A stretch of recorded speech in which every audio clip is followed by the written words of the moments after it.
Pues, ¿qué tal? Muy buenas tardes a todos. Bienvenidos al taller número 26, Introducción a métricas de estado en procesos de decisión markovianos. Hoy tenemos el gran placer de recibir a Pablo Samuel Castro. Es realmente un honor, Pablo, que nos acompañes el día de hoy y que compartas toda tu expertise con nuestra audiencia. Eh, Mi nombre es Luz Angélica Cabillo, yo soy una de las coorganizadoras de RIA, así que bienvenidos a todos, esperemos que disfruten y antes de que Pablo dé su taller, simplemente déjenme mencionar una breve introducción. Entonces, Pablo Samuel es un desarrollador de software de investigación en el equipo de Google Research Brain, que trabaja principalmente en el aprendizaje de refuerzo fundamental, así como en el aprendizaje automático aplicado a la creatividad. También es un músico muy activo, lo cual yo puedo comprobar. Síganlo en sus redes, en Twitter, y verán todos los posts en su canal de YouTube, que son posts increíblemente creativos y muestra todo su potencial. Pues con esa demos la bienvenida a Pablo, y Pablo, por favor, take it away y disfruten, Gracias. have fun, y voy a estar aquí por cualquier cosa que necesites, Pablo. Muchas gracias. Gracias, Luis, por esa introducción. Bienvenidos a todos. Como estaba mencionando antes, siéntanse libres a interrumpirme si tienen alguna pregunta o si quieren, también pueden escribir en el chat. Yo estoy mirando el chat. Entonces, no esperen hasta el final, sino si algo no entienden, pueden hacer la pregunta hace rato. Entonces, voy a estar hablando sobre un área de mi investigación, que es una de las áreas más activas en las que estoy involucrado ahorita. Que se relaciona a las métricas de estado en MDPs o procesos de decisión markovianos. Bastantes de las slides están en inglés, pero voy a estar hablando en español. Entonces, si algo no entienden o alguna cosa así, nuevamente me interrumpen nomás. Entonces, brevemente solo voy a mencionar de dónde vengo y dónde estoy. Entonces, yo soy originalmente de Quito, Ecuador, y hice mis estudios en McGill, en Montreal, como bastantes de ustedes están en Montreal. Y después de eso hice un postdoc en París y de ahí me uní a Google, inicialmente trabajando en el área de anuncios, pero ahora estoy, desde el 2017, estoy en Brain, eh, trabajando en aprendizaje por refuerzo y en creatividad. Ok, entonces ahora sí entremos a los detalles técnicos. Entonces, el área en el que yo trabajo es aprendizaje por refuerzo, y esto realmente lo que implica es hacer decisiones cuando uno no está seguro de cómo funciona el ambiente o las transiciones que tiene el ambiente.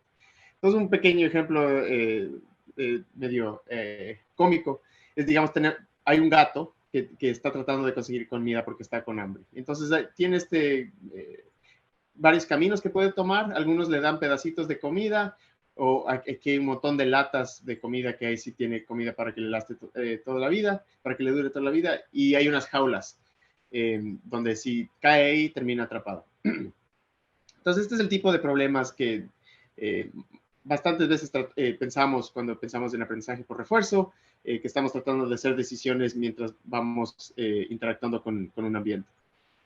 Entonces, típicamente lo formulamos con lo que llamamos un proceso de decisión markoviano, o en inglés Markov Decision Process. Frecuentemente van a verlo escrito como MDP.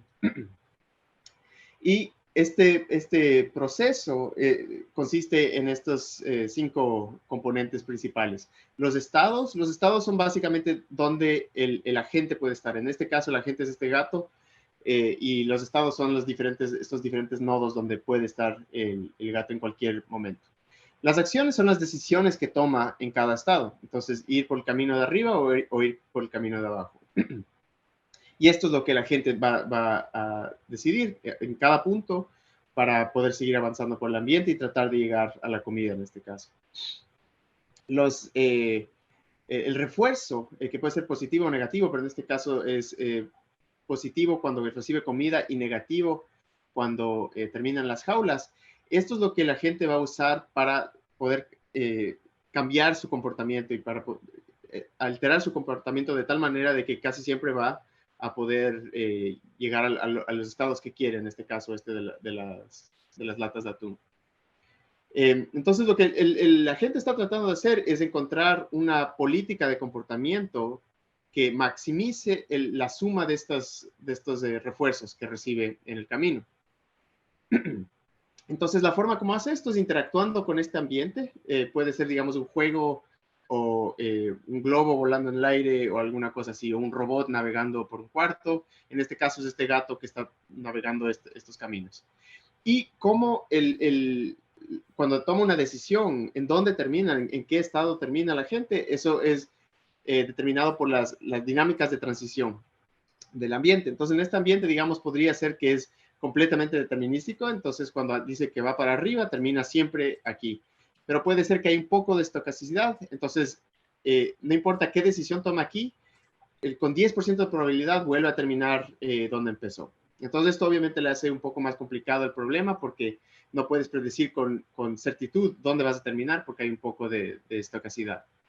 Y de ahí finalmente hay el factor de descuento gamma, que esto lo que trata de hacer es que el gato no espere mucho tiempo hasta llegar a la comida. Entonces, digamos, si no hay típicamente el valor de este gamma es menos de 1. Entonces, cuando le escribimos en esta función aquí, podemos ver que es un factor multiplicativo. Entonces, como es menor a 1, lo que quiere decir es que si el gato espera mucho tiempo, o la gente espera mucho tiempo antes de recibir el refuerzo positivo, mientras más tiempo espera, menos valor tiene ese refuerzo. Matemáticamente también esto es útil porque cuando estamos hablando de decisiones de tiempo infinito, o sea, estamos viendo hasta el infinito el horizonte, este factor menos de 1 causa que esta función sea lo que llamamos en inglés un contraction, una contracción, que quiere decir que converge a un valor estable. Entonces, esta es realmente una de las funciones más importantes de aprendizaje por refuerzo y es el valor que damos a cada estado, ¿no? Entonces, tiene esta estrellita aquí porque este quiere decir que es la función óptima. Esto es realmente lo que la gente quisiera saber. Si sabe esto, entonces ya sabe exactamente cómo actuar. Y la forma como está definida es que estamos sumando el refuerzo que recibe la gente cuando toma la acción A desde el estado S y estamos sumándole cuál es el valor que va a recibir en el estado donde termina. Entonces, como dije, las transiciones pueden ser estocásticas, entonces por eso estamos multiplicando por las dinámicas de transición P, y vemos en todos los posibles estados donde podría terminar, y de ahí vemos el valor de esos estados. Y finalmente tenemos este descuento gamma aquí, que descuenta los valores futuros. Entonces, como pueden ver, V estrella aparece a mano izquierda y a mano derecha. Entonces, esto es lo que llamamos un recurrence, que quiere decir que cuando si tenemos una estimación de B y le metemos aquí, nos va a dar otra estimación de B. Y así es básicamente como llegamos a lo que se llama el fixed point, el punto fijo, cuando converge esta función. No sé cuánta gente está, yo sé que hay algunos aquí como Johan que ya conocen bien esto, pero si todos conocen esto, espero que no sea muy aburrido, pero quiero asumir que no todo el mundo está totalmente familiarizado. Nuevamente, si hay preguntas, si estoy yendo muy rápido, me interrumpen o simplemente preguntan en el chat. Okay, entonces estos son los MDPs, los procesos de decisión markovianos. Lo que la gente está tratando de encontrar es este valor de estrella. La razón que esto funciona es porque si tenemos este valor de aquí, esto viene de Richard Bellman, esto se llama el Bellman Equation, que fue desarrollado en 1957. Entonces pueden ver lo antiguo que es aprendizaje por refuerzo. He estado en las noticias últimamente, pero estas ideas realmente tienen más de 60 años de edad. Entonces, voy a enseñarles una manera de cómo encontrar estos valores fijos que les encontré, estos fixed points. Entonces, podemos empezar con una estimación del valor B. Y la manera como podemos hacer esto es simplemente en cada estado vemos el refuerzo que nos da, la acción que nos da el mayor refuerzo. Entonces, si vemos en este estado, la acción que nos da el mayor refuerzo es ir para arriba. Desde este estado, no, perdón, es ir para abajo porque todavía no hemos llegado a este estado. Entonces, en este estado recibimos un premio de 1, en este estado recibimos un premio de 1. Aquí, obviamente, vamos a recibir un premio de menos 100. Entonces, esto es lo que llamamos un valor miópico. porque solo estamos viendo después de una decisión qué es lo que pasa, pero realmente lo que queremos ver es hasta el infinito. Entonces, si ya tenemos esta estimación de V, podemos meterle en lo que llamamos el Bellman Backup, y esto nos va a dar una nueva estimación V1. Entonces, si pueden ver, aquí tenemos los valores de los estados. Entonces, digamos, este estado tiene un valor de más 100, pero cuando hacemos la actualización, si ven este de aquí, cambió de más 1, cambió a más 89. Y esto es porque estamos usando un valor de gamma de 0.9. Nuevamente es generalmente menos de 1 lo que usamos de ahí. Y podemos seguir actualizando. Ahora usamos la estimación V1 para obtener una nueva estimación V2 para todos los estados, y como pueden ver siguen cambiando.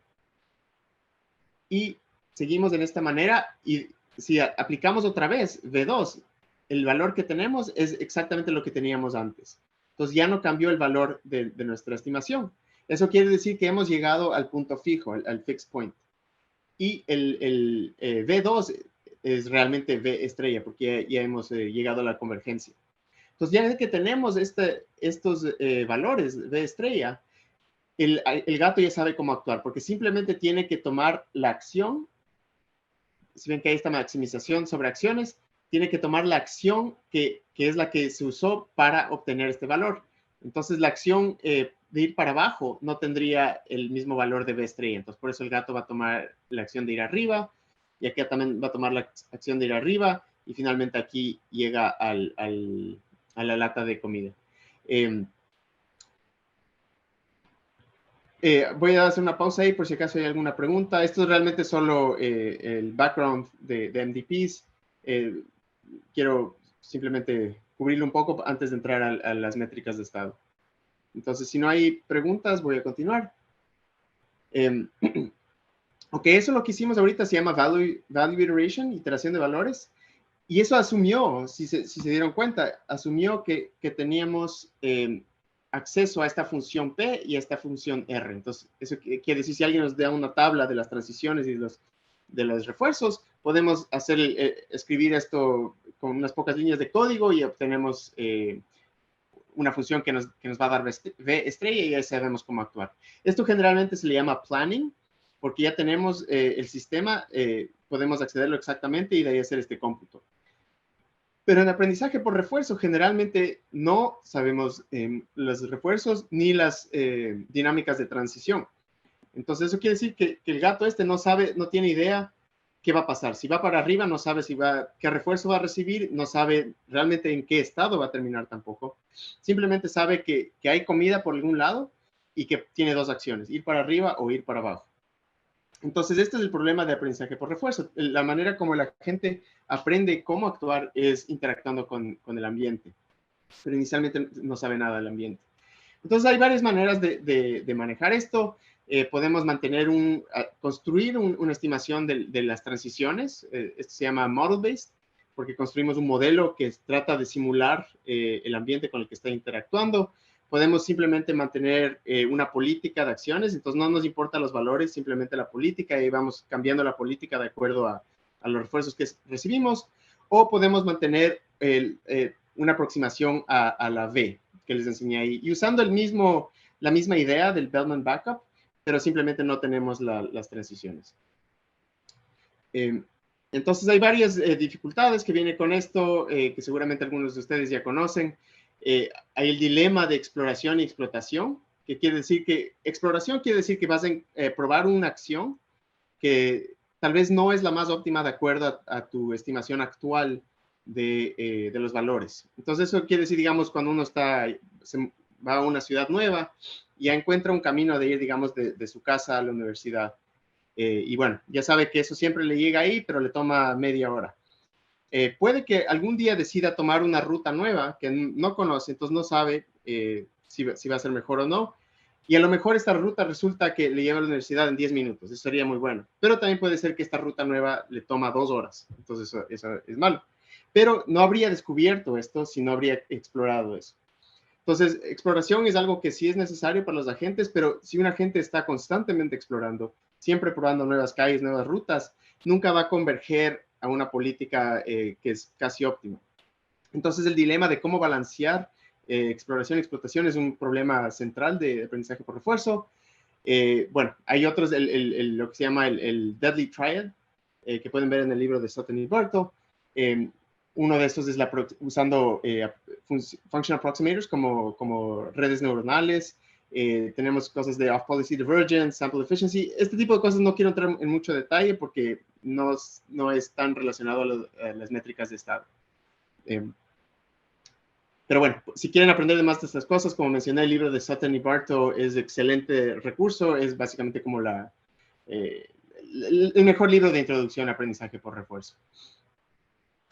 Y entonces, bueno, un poco más matemático, tenemos el MDP, como lo indiqué con la ilustración, con los estados, acciones, transiciones, refuerzos y el factor de descuento. La política de comportamiento es una función pi, generalmente usamos el símbolo pi, que está haciendo un mapping de estado a una distribución sobre acciones. Entonces, eso quiere decir, si estoy en un estado, puedo ampliar una acción de acuerdo a mi política de comportamiento pi, y así es como voy a actuar. Entonces, si tenemos una función pi, esto induce una función de valor v pi, y esto es diferente que v estrella que vimos antes, porque pi no es necesariamente la política óptima, pero cada política de comportamiento tiene una función de valor correspondiente.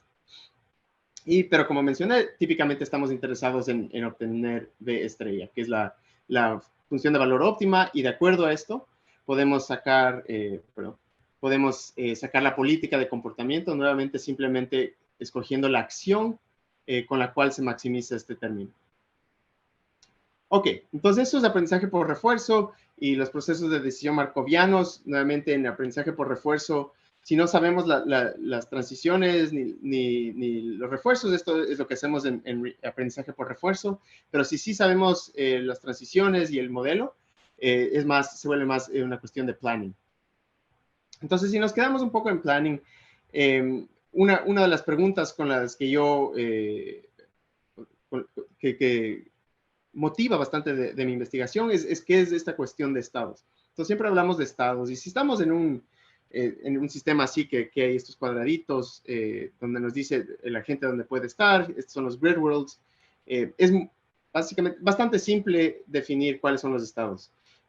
Pero a pesar de eso no es totalmente simple, porque también depende de cómo diseñamos las acciones. Entonces puede que el agente tiene una orientación. Entonces cada una de estas células puede que son realmente 4 estados. Depende si la gente está mirando para arriba, a la izquierda, a la derecha o para abajo. O si no hay orientación, entonces cada una de estas células es simplemente un estado. Ok. Bueno, así es como definimos los estados. Pero ¿qué tal si tenemos este sistema de aquí, este pequeño cuarto, con estos son lo que llamamos goal states, que esto es a donde la gente quiere llegar, a uno de estos cuadrados verdes? ¿Qué tal si duplicamos esto y simplemente creamos una copia del sistema? Y es exactamente el mismo, las mismas dinámicas, el mismo piso, digamos, solo que ahora tenemos 2 pisos. Y entonces, digamos que ahora el agente simplemente se transiciona de un piso al otro, así con igual probabilidad, pero a veces está acá arriba y de repente se transporta acá abajo y después vuelve arriba. Lo que hemos hecho es que hemos duplicado el número de estados sin ninguna razón, ¿no es cierto? Porque dentro del piso, o sea, no importa en qué piso está realmente, siempre es la misma política. O sea, queremos ir si estamos acá abajo, queremos ir hacia la derecha para llegar acá, y si estamos en este de acá arriba, vamos a ir hacia la derecha y llegar hasta acá. Pero si la gente no sabe esto, básicamente tiene que resolver exactamente el mismo problema 2 veces, en los 2 pisos.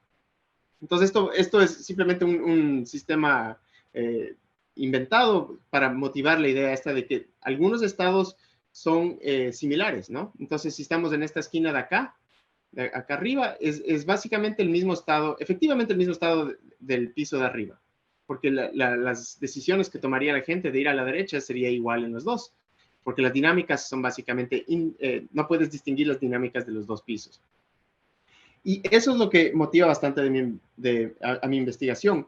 ¿Cómo podemos desarrollar una noción de distancia que capture este concepto de no poder distinguir entre las dinámicas entre 2 estados? Lo que llamamos behavioral indistinguishability en inglés. Y entonces, para esto, uno de los métodos principales que yo uso se llama Bisimulation. Y Bisimulation viene de la teoría de verificación formal, que esto también viene de los 50 o 60, creo.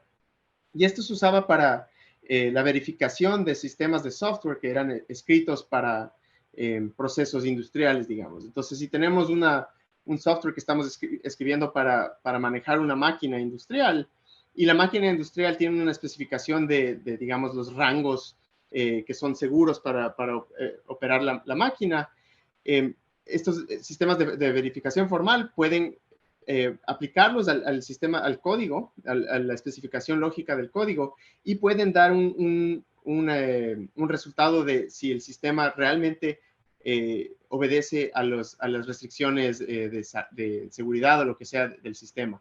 Y la forma como hace esto es que pueden correr como pruebas en el sistema verdadero y en el software. Y entonces es en una manera medio adversarial, en que tratan de encontrar una serie de acciones en los sistemas para tratar de distinguir a los dos. Si pueden comprobar matemáticamente que no hay ninguna prueba que distingue al sistema real del sistema de software, entonces pueden decir con certitud de que el sistema de software es seguro y está siguiendo todas las normas que son necesarias.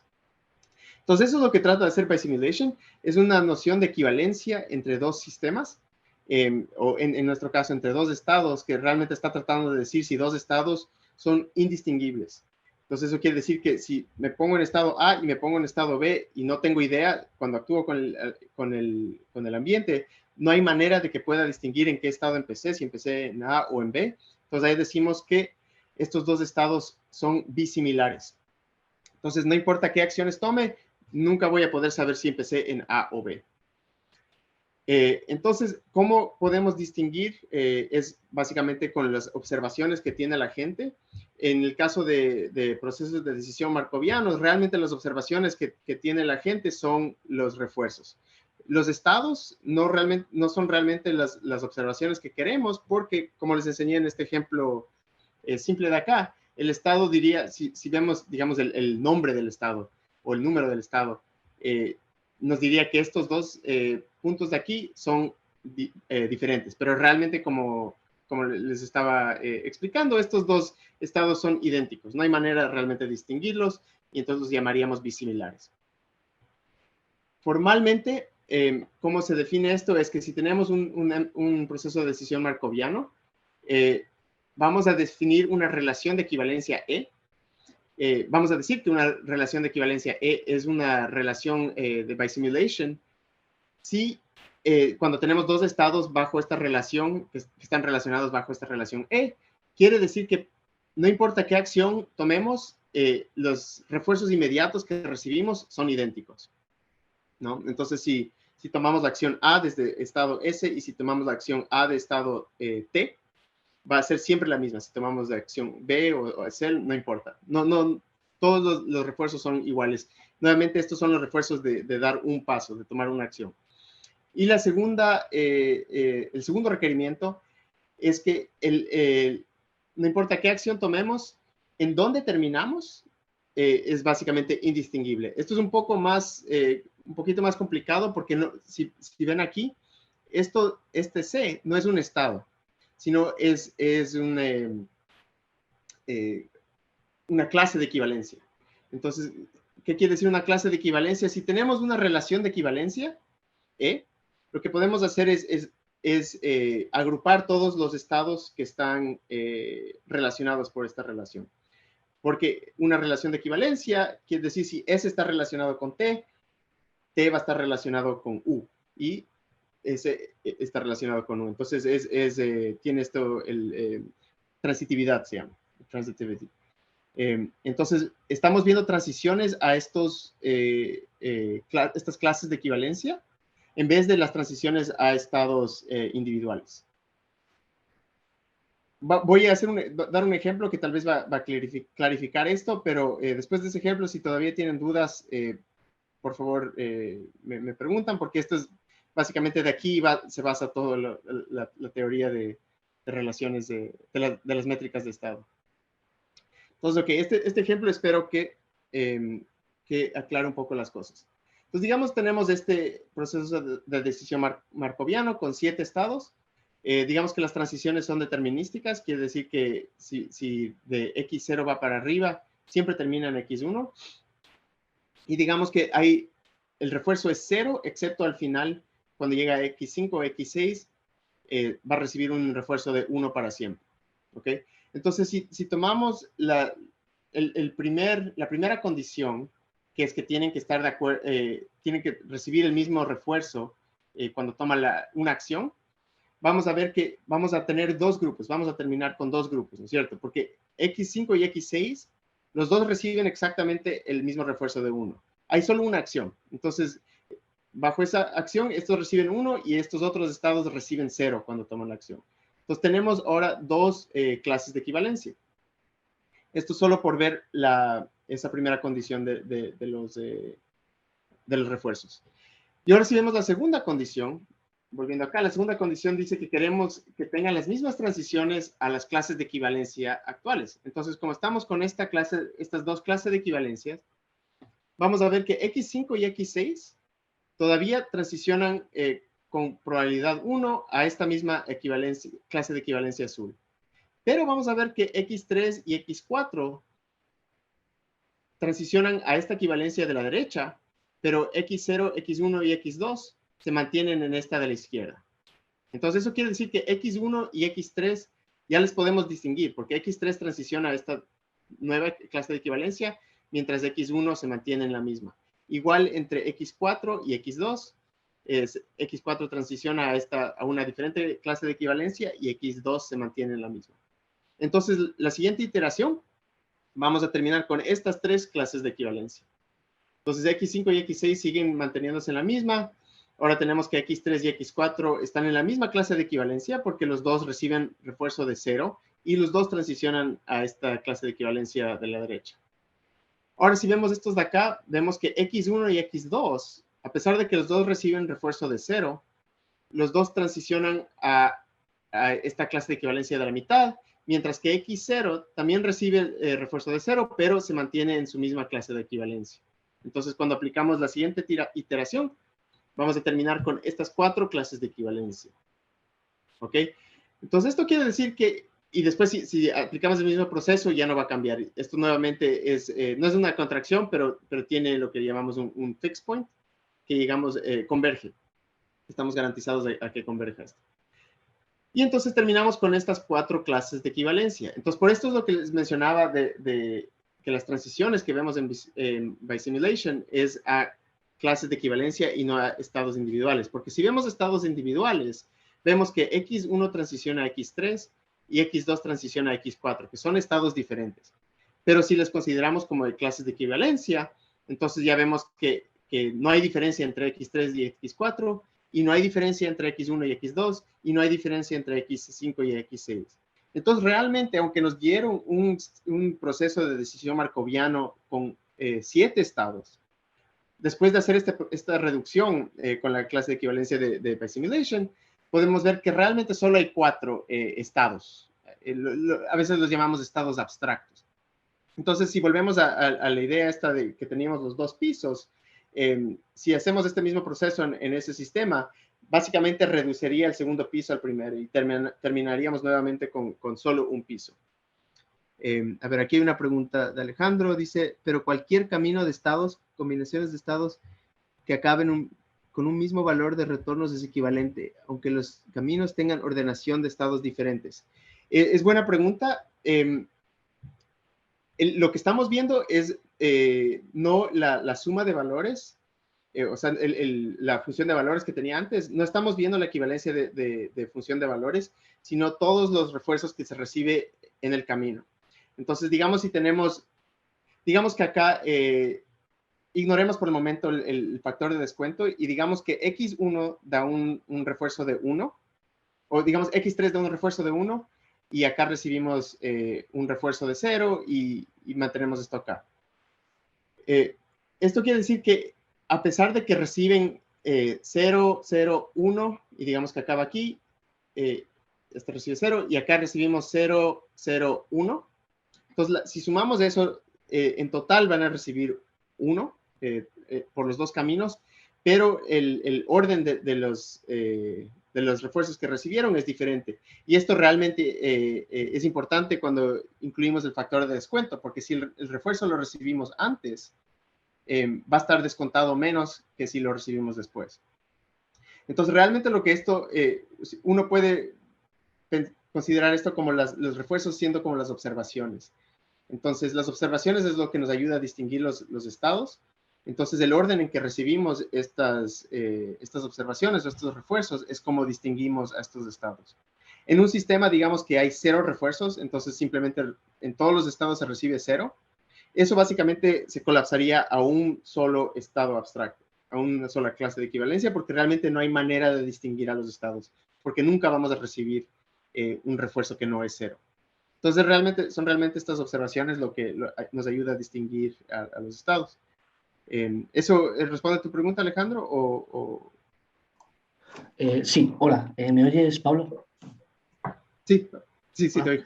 Sí, no, mi pregunta irá más por lo que has puesto antes en la otra diapositiva, ¿no? Que has dicho que la condición era que los refuerzos fueran iguales, ¿no? Yo entiendo Sí. que eso está asumiendo que, por ejemplo, si tienes un camino de cinco estados, ¿no? Sumará un refuerzo. Tú lo que estás haciendo es la equivalencia de ese camino con otro camino de 5 estados cada uno. Si suman lo Sí. mismo, dirás que es No, equivalente. sí, lo que está, déjeme regresar al... Porque es que en ese caso yo no veo la equivalencia, porque si son estados con órdenes diferentes, no veo la equivalencia en sí. ¿Sabes lo que decir? Sí, este refuerzo no es una suma, es simplemente en inglés se llama el reward. Esto es lo que recibes cuando tomas una acción. El valor, la función de valor, eso sí está sumando todos los refuerzos en todo el camino. Entonces, si tenemos los dos caminos, que digamos que la suma es la misma, pero el orden en que vienen los refuerzos son diferentes, entonces esos van a ser, los estados en este camino van a ser considerados diferentes. Pero si los refuerzos vienen en el mismo orden, entonces ahí nos podemos distinguirlos y los consideraríamos. Entonces, esto lo que está implicando es que son iguales, los retornos son iguales en cada step, ¿no? Sí, los refuerzos son iguales en cada step. Vale. Pero nuevamente la equivalencia es entre estados, no entre caminos enteros. Entonces, sí, pero que tú en cada, si por ejemplo, aunque el camino tenga 20 steps hacia adelante, tú en cada estado tienen que machear los retornos, tienen que ser igual. Exactamente, sí. Vale, Con la misma decisión de acciones. En este ejemplo que usé acá, solo hay una acción, pero básicamente estamos, por lo que tenemos aquí este for all, quiere decir que no importa qué secuencia de acciones tomamos, tienen que ser los mismos refuerzos que se reciben en todos los caminos. Y esto pues, viene de esta idea de verificación formal, que básicamente tenemos el sistema real y el sistema simulado, y no importa qué switches usemos, siempre van a terminar en el mismo punto. Y entonces eso es similar acá, básicamente, que tomamos decisiones, no importa qué secuencia de acciones tomamos, vamos a recibir los refuerzos en el mismo orden. O si no, les podemos distinguir y ahí no les consideramos de bisimilares. Bueno, gracias. Gracias por la pregunta. Entonces, bueno, esta es la relación de equivalencia de bisimilation, pero puede ser un poco frágil, porque como les dije, en aprendizaje por refuerzo, típicamente no asumimos que tenemos acceso a las funciones de transiciones y las tenemos que estimar interactuando con el ambiente o algo así, pero siempre va a haber valores numéricos. Entonces, si tenemos errores numéricos, perdón. Si tenemos este sistema aquí, que tenemos estos 4 estados con transiciones P y Q, y acá el único refuerzo es este que recibimos acá en el estado X0. La pregunta es, ¿X1 y X2 son bisimilares? Si sabemos que P es igual a Q, entonces sí, ¿no es cierto? Porque tienen la misma probabilidad de transicionar a X0, a este X0 de la izquierda, y tienen la misma probabilidad, perdón, debería ser X3, a X3 acá a la derecha, ¿no? Entonces, básicamente es la misma probabilidad de ir a la izquierda o a la derecha. Si P no es igual a Q, entonces no son bisimilares porque tienen diferentes probabilidades de transicionar. Ok, esto está bien si sabemos numéricamente que P y Q son exactamente iguales. Pero si estamos estimando estas transiciones después de haber interactuado con el ambiente, es casi imposible que hayamos encontrado exactamente la misma probabilidad numérica de P y Q, a pesar de que tal vez en el sistema real realmente son la misma. Entonces, simplemente por valores numéricos, por errores numéricos, vamos a decir que estos dos estados no son equivalentes, de acuerdo a esta relación de equivalencia. Entonces, esto es lo que quiero decir con fragilidad de la relación de equivalencia, que a pesar de que en el sistema real P es igual a Q, por lo que estamos haciendo estimaciones numéricas que tienen sus errores y errores de aproximación, lo más probable es que vamos a decir que X1 y X2 no son bisimilares. Entonces, esto es un poco problemático porque, como les dije, en aprendizaje por refuerzo, lo que queremos hacer es, lo que estamos haciendo normalmente es interactuando con sistemas donde no tenemos acceso a estos valores exactos y tenemos que estimarlos. Entonces, para esto viene las métricas que usamos, en vez de usar equivalencias, relaciones de equivalencias de bisimulation, vamos a usar métricas de bisimulation. Y para esto tengo que primero presentar la métrica Kantorovich. Bastante gente lo conoce como el Wasserstein, pero esto es una métrica entre distribuciones de estado. ¿Qué son distribuciones de estado? Es simplemente, básicamente nos da una probabilidad a todos los estados. Esto es, digamos, las funciones de transiciones probabilísticas de un proceso de decisión markoviano. Nos están dando, si damos un estado y una acción, nos da la distribución de los siguientes, sobre todo los estados, sobre todo el espacio de estados. Esto quiere decir que con qué probabilidad vamos a terminar en todos los otros estados. Si es un sistema determinístico, quiere decir que solo hay un estado que tiene probabilidad 1. Y si es, digamos, una transición uniforme, quiere decir que todos los estados tienen la misma probabilidad de ser en donde termina la gente. Entonces, esto es lo que quiere decir distribución de estados y lo vamos a llamar mu in nu. Y entonces lo que hace la métrica Kantorovich es que nos está dando una distancia entre mu y nu, estas dos distribuciones sobre estados, bajo una métrica de estados D.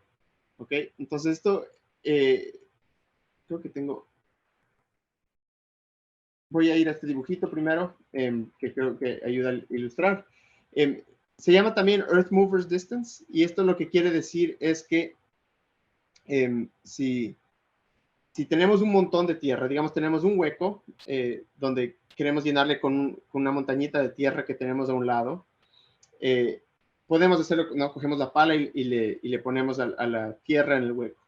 Ok, pero digamos que queremos hacer grano por grano y queremos minimizar el costo de transferir la tierra de la montañita al hueco. Y entonces, ¿cómo minimizamos el costo? El costo es básicamente para cada punto en el espacio que tiene el hueco, o sea, porque es un volumen, ¿no? Es como volumen negativo, digamos, porque está vacío. Por cada punto en ese volumen nos da un costo de cuál es el costo de mover cada grano de arena a este punto en el volumen. Y entonces, teniendo este costo, lo que queremos hacer es minimizar el costo de mover cada granito de arena a cada punto vacío en el hueco este. Otra forma de verlo que para mí por lo menos ayuda a aclarar es usando lo que se llama network flows. Entonces, ¿qué quiere decir? Digamos que tenemos una cantidad de agua aquí y queremos empujar esta agua por estas conexiones hasta llegar acá. Entonces, digamos que tenemos una unidad de agua y queremos empujarlo a que llegue acá. Y entonces, para empujarlo, lo que va a pasar es que tenemos que empujarlos a estos espacios de aquí. Y cada uno de estos espacios puede aguantar cuánta agua quieras, pero las conexiones de aquí tienen una capacidad máxima. Y esta capacidad máxima es dada por la distribución sobre estados mu. Entonces, digamos, si fuera si fuera determinístico y da probabilidad 1 a este estado S1, lo que quiere decir es que toda la unidad de agua va a ir a este estado de acá. Si es uniforme, quiere decir que cuando empujamos el agua, todos estos círculos van a tener la misma cantidad de agua. Y en general, cuánta agua termina en cada uno de estos círculos depende de nuestra distribución sobre estados mu. En este lado tenemos otra copia de estos mismos círculos de S1 a Sn. Y estos también nuevamente pueden recibir cuánta agua quieran. Y de ahí ellos van a empujar el agua a este círculo final de la derecha. Y nuevamente cuánta agua pueden empujar depende de la capacidad que tienen estas conexiones. Y la capacidad en el lado derecho es dado por la distribución sobre estados nu, con esta, lo que parece una V. Entonces, nuevamente, si es una transición determinística y da, digamos, probabilidad 1 a este estado S1, quiere decir que únicamente S1 puede enviar agua a este estado a la derecha. Los otros no tienen capacidad. Entonces, toda el agua tiene que terminar aquí y este tiene que mandar todo acá. Si es una distribución uniforme, quiere decir que todos tienen la misma capacidad de mandar agua hasta acá. Y como son distribuciones, cuando sumas la capacidad acá, te va a dar 1, y cuando sumas la capacidad acá, te va a dar 1. Entonces, tomemos como simple ejemplo, digamos que en este lado de acá, la distribución mu de la izquierda, digamos que es una distribución uniforme, entonces todos los círculos terminan con la misma cantidad de agua.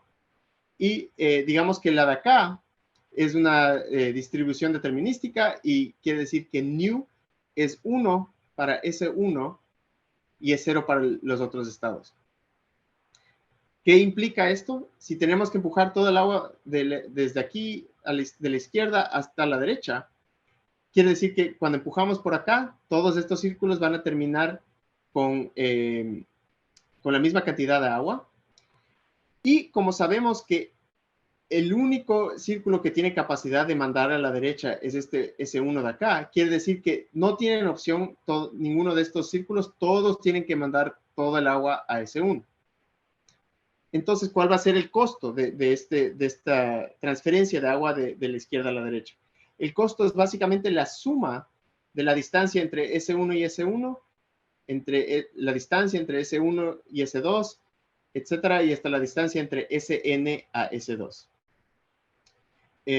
Entonces, si las distribuciones son diferentes, entonces básicamente el problema de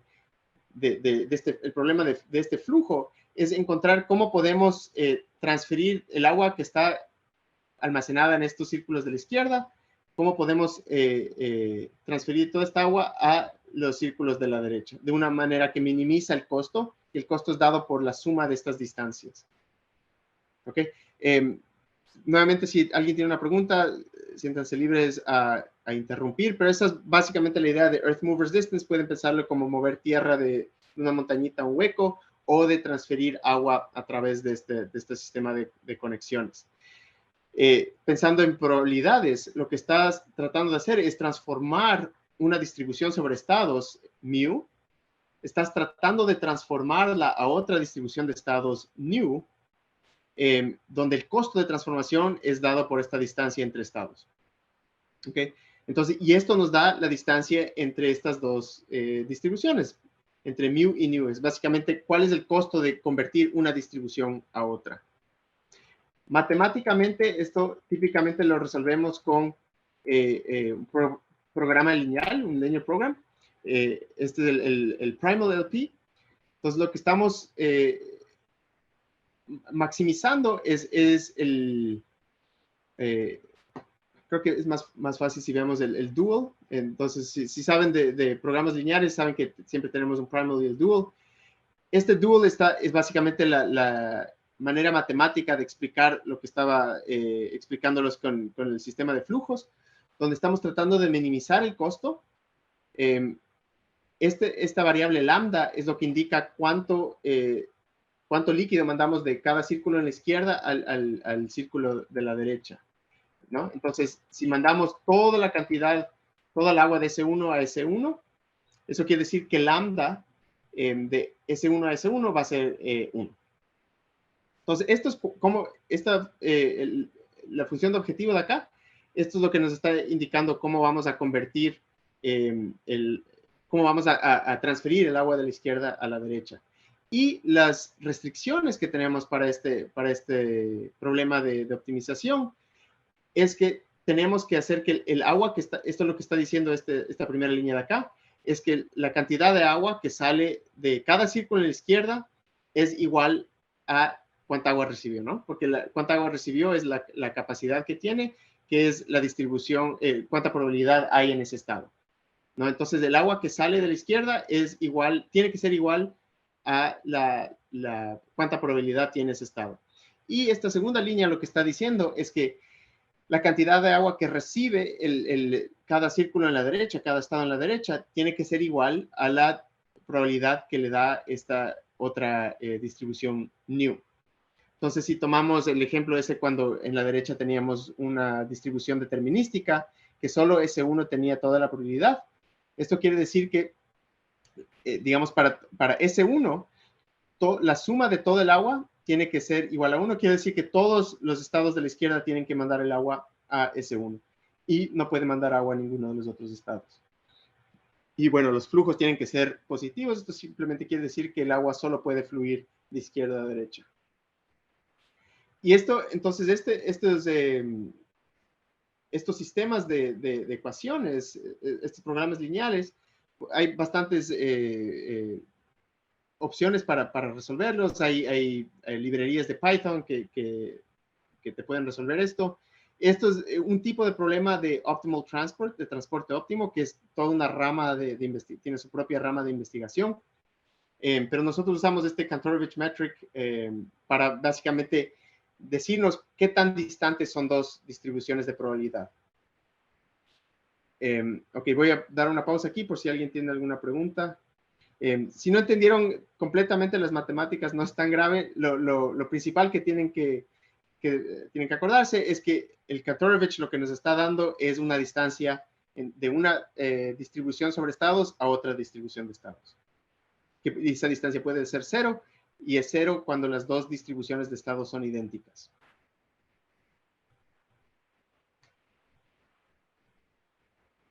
Ok, entonces voy a continuar. Bueno, ya vimos esto. La complejidad de resolver esto, perdón, hay un typo aquí, esto es S al 4. Entonces, esto es el Big O Notation, ese es el número de estados, entonces básicamente el número de estados, no al cubo, sino al 4, multiplicado por log of S. Entonces, es bastante caro resolver. Estos problemas son complicados y es bien caro resolverlos.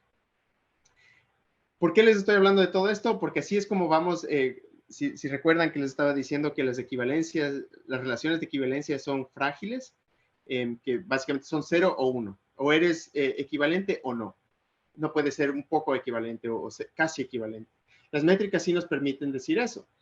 Y entonces definimos una métrica de bisimulación si es que una métrica D es una métrica o un pseudometric que tiene las propiedades de una métrica, y cuando asigna una distancia de 0 a dos estados, S y T, estos dos estados son necesariamente bisimilares de acuerdo a la relación de equivalencia que mencionamos antes, que quiere decir que tienen que tener los mismos refuerzos para cada acción, y básicamente cualquier secuencia de acciones van a recibir los mismos refuerzos en el mismo orden. Ok, entonces eso sí tienen distancia 0, pero ahora pueden no tener distancia 0, o sea, distancia mayor a 0, pero es continuo, ¿no? Entonces, podemos hablar de estar casi bisimilares o muy lejos de ser bisimilares. Entonces, más continuo la relación entre estados. Y entonces esto, también de McGill, es alguien con el que trabajé bastante durante mis estudios, demostró que esta función de acá, f, lo que está haciendo esta función es básicamente, tú le das una métrica d, y esta función te va a devolver otra métrica, una nueva métrica actualizada. Y la forma como actualiza la métrica es que cuando le das dos estados S y T, te va a decir, ok, primero voy a ver la diferencia en refuerzos. Entonces estás tomando esto con los valores absolutos. Y de ahí voy a sumar la distancia entre las transiciones, la función de transición. Nuevamente, P de SA es una distribución sobre estados, ¿no? Que nos está diciendo con qué probabilidad terminamos en cada otro estado cuando tomamos la acción A del estado S. Y lo mismo para T. Entonces, estas son dos distribuciones de estado y estamos usando el Kantorovich, que es lo que acabamos de hablar, bajo la métrica D, que la métrica D es lo que metimos esta función F. Y tenemos este factor de descuento gamma, que es el mismo factor de descuento que teníamos con la función de valor para procesos de decisión markovianos. Y nuevamente estamos tomando la acción que maximiza esta distancia. Bueno, lo que demostró en este paper es que esto también converge. Tiene un punto fijo, un fixed point. Entonces, si empezamos con una estimación cualquiera de D, digamos una función que asigna valor 0 a todos los estados, y seguimos aplicando esta función F, eventualmente ya no va a cambiar D. Y eso va a ser el punto fijo, el fixed point. Y eso es un bisimulation metric. Eso es lo que demostró aquí. Que quiere decir que si asigna una distancia de 0 a dos estados, esos dos estados son equivalentes de acuerdo a la relación de equivalencia de bisimulation. A lo mejor algunos de ustedes se dan cuenta que esta operación de aquí es bastante similar a el Bellman equation, a la función de valores que vimos para procesos de decisión markovianos, ¿no? Tenemos el primer término que tiene que ver con los refuerzos de dar un paso, y de ahí tenemos el factor de descuento, y acá tenemos algo más o menos como una transición, pero aquí en este caso es la diferencia entre las distribuciones de estados de donde empezamos, ¿no? Y estamos haciendo la maximización sobre acciones, que es lo mismo que hacemos cuando estamos haciendo iteración de valores. Entonces esto, como pueden ver, es básicamente un Bellman equation para un MDP un poco extraño. Y es más, Norm Ferns, el primer autor de este paper, demostró que puedes, si te dan un proceso de decisión markoviano, puedes construir otro como un aumentado, un MDP aumentado, donde la función de valor óptima, V-star, es exactamente igual al bisimulation metric. Entonces hay una conexión muy fuerte entre estos bisimulation metrics y las funciones de valor de estado. Y esta conexión es realmente formalizada con este otro teorema del mismo paper, que está diciendo que la diferencia en valores óptimos entre dos estados, V estrella, recuerden que es el valor óptimo para cada estado, la diferencia entre dos valores, el valor óptimo entre dos estados, tiene como, no puede ser mayor a la distancia dada por el bisimulation metric. ¿Sí está claro esto? Nuevamente, si tienen alguna pregunta, me interrumpen. La importancia de esto es que, digamos que tenemos acceso a esta distancia, a este bisimulation metric. Lo que podemos hacer es, digamos, ¿qué pasa si esta distancia asigna valor de 0 a S y T? Como esto es un upper bound, o sea, el término acá a la izquierda tiene que ser menor a S, y tenemos estos valores absolutos acá. Eso implica que si esto es 0, este término de acá a la izquierda tiene que ser positivo. Entonces, eso quiere decir que esto es 0, que implica que los valores óptimos de S y T son iguales, son exactamente iguales. Y esto puede ser útil porque si regresamos nuevamente a esta idea de tener los dos pisos cuando estamos amplificando y estamos realmente tratando de reducir el número de estados para poder hacer planificación de una manera más eficaz, podemos usar estas métricas de bisimulación para básicamente decir, vamos a, digamos, el punto extremo es, vamos a decir, simplemente vamos a agrupar todos los estados que son equivalentes de acuerdo a la relación, o sea, que tienen distancia 0, pero también podemos decir, vamos a ser un poco más tolerantes y vamos a decir que vamos a agrupar todos los estados que tienen una distancia menos de epsilon, digamos, de un valor pequeño. Eso quiere decir que, de acuerdo a este teorema, los valores óptimos no van a diferir más de epsilon. Entonces, eso es bastante razonable, ¿no? Es una aproximación bastante razonable y esto puede resultar en una reducción del número de estados bastante importante. Entonces, en este paper, si lo buscan, pueden ver que él hizo varias simulaciones donde puede ver que podemos reducir el número de estados bastante y no tener mucha pérdida en términos de que también pueda actuar el agente. El problema es que este Kantorovich que tenemos que resolver para cada par de estados y para cada acción convierte este problema en algo muy, muy caro. Entonces, la complejidad es dada por este término de acá. Como pueden ver, es el número de estados con una exponencial al 5. Esto es carísimo. Es extremadamente caro resolver. Y además de eso, por la forma como está definido el sistema, pueden ver que para realmente hacer el cómputo exacto, necesitamos acceso a las transiciones, a la fusión de transiciones. En aprendizaje por refuerzo típicamente no tenemos esto, entonces esto causa un problema. Entonces esto, bueno, cuando fue introducido era más en términos de la teoría y demostrar que esto es a lo que puedes llegar, pero ahora la pregunta es cómo podemos usar esto de una manera práctica si no tenemos acceso ni a P ni a R. Y si tenemos un montón de estados, es imposible, digamos, si tenemos un sistema con estados continuos, o sea, básicamente infinito, es imposible resolver esto, es simplemente demasiado caro. Ok, esto es la teoría de métricas de estado hasta 2012, digamos, 2015 por ahí. Básicamente era un concepto teórico y bueno, yo hice mi PhD en estos temas, lo acabé en el 2012 y de ahí, bueno, yo me salí de academia por un rato, estaba más trabajando en Google, pero más en términos aplicados, no tanto en investigación. Y recién cuando volví a Brain, retomé esto y ahora como estamos usando redes neuronales para todo y aprendizaje por refuerzo realmente se convirtió de ser simplemente algo teórico que investigamos académicos, ya está realmente siendo usado en sistemas reales, como digamos para entrenar a una gente que juega Go, o juega ajedrez o StarCraft mejor que los mejores jugadores del mundo, o para controlar globos en la estratosfera, para traer Internet al mundo. Se está siendo utilizado en sistemas reales y grandes.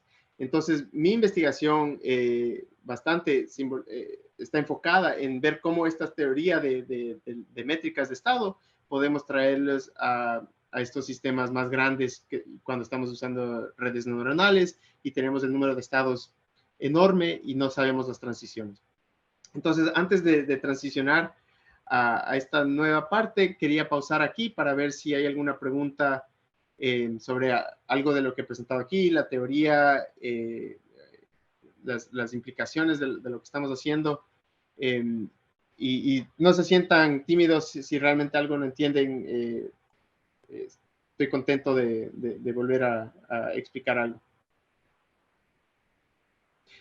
Luz tiene una pregunta: ¿el impacto de estas métricas tiene efectos de reducción de costo computacional en sistemas de gran escala?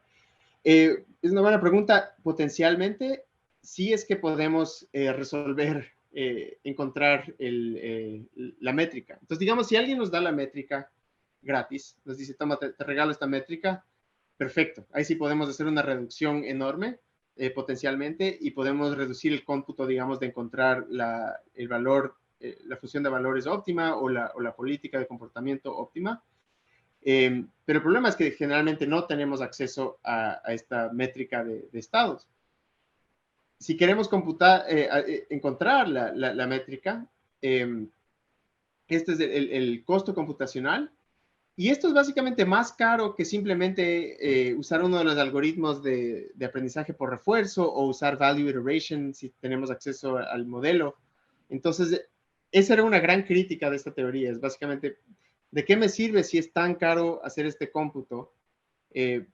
O sea, hasta que acabes de hacer eso, yo ya encontré una aproximación a la función de valores y eso es lo que realmente quería. O sea, no me importa tanto la métrica si es que va a ser tan caro, si tengo que esperar tanto tiempo hasta que me dé la métrica para ir de recién hacer la reducción del número de estados y de ahí poder aplicar value iteration o algo así. Podría haber hecho simplemente value iteration y ya, acabé antes que Una pregunta, Pablo, ¿puedo Sí, hacer una pregunta? sí, Sí, sí, claro. porque, por ejemplo, o sea, si se me viene a la cabeza, por ejemplo, uno podría hacer simulaciones, ¿no? Como Monte Carlo o otro tipo de simulaciones de todas las distribuciones de estados y acciones, de tal manera que una vez que tienes todas las simulaciones y sus valores esperados, puedes calcular luego la distancia de forma sencilla. Pero eso es lo que tú dices, que a lo mejor es mucho cómputo, o es que así no se podría hacer, ni siquiera haciendo simulaciones de todas las posibles combinaciones de estados y acciones.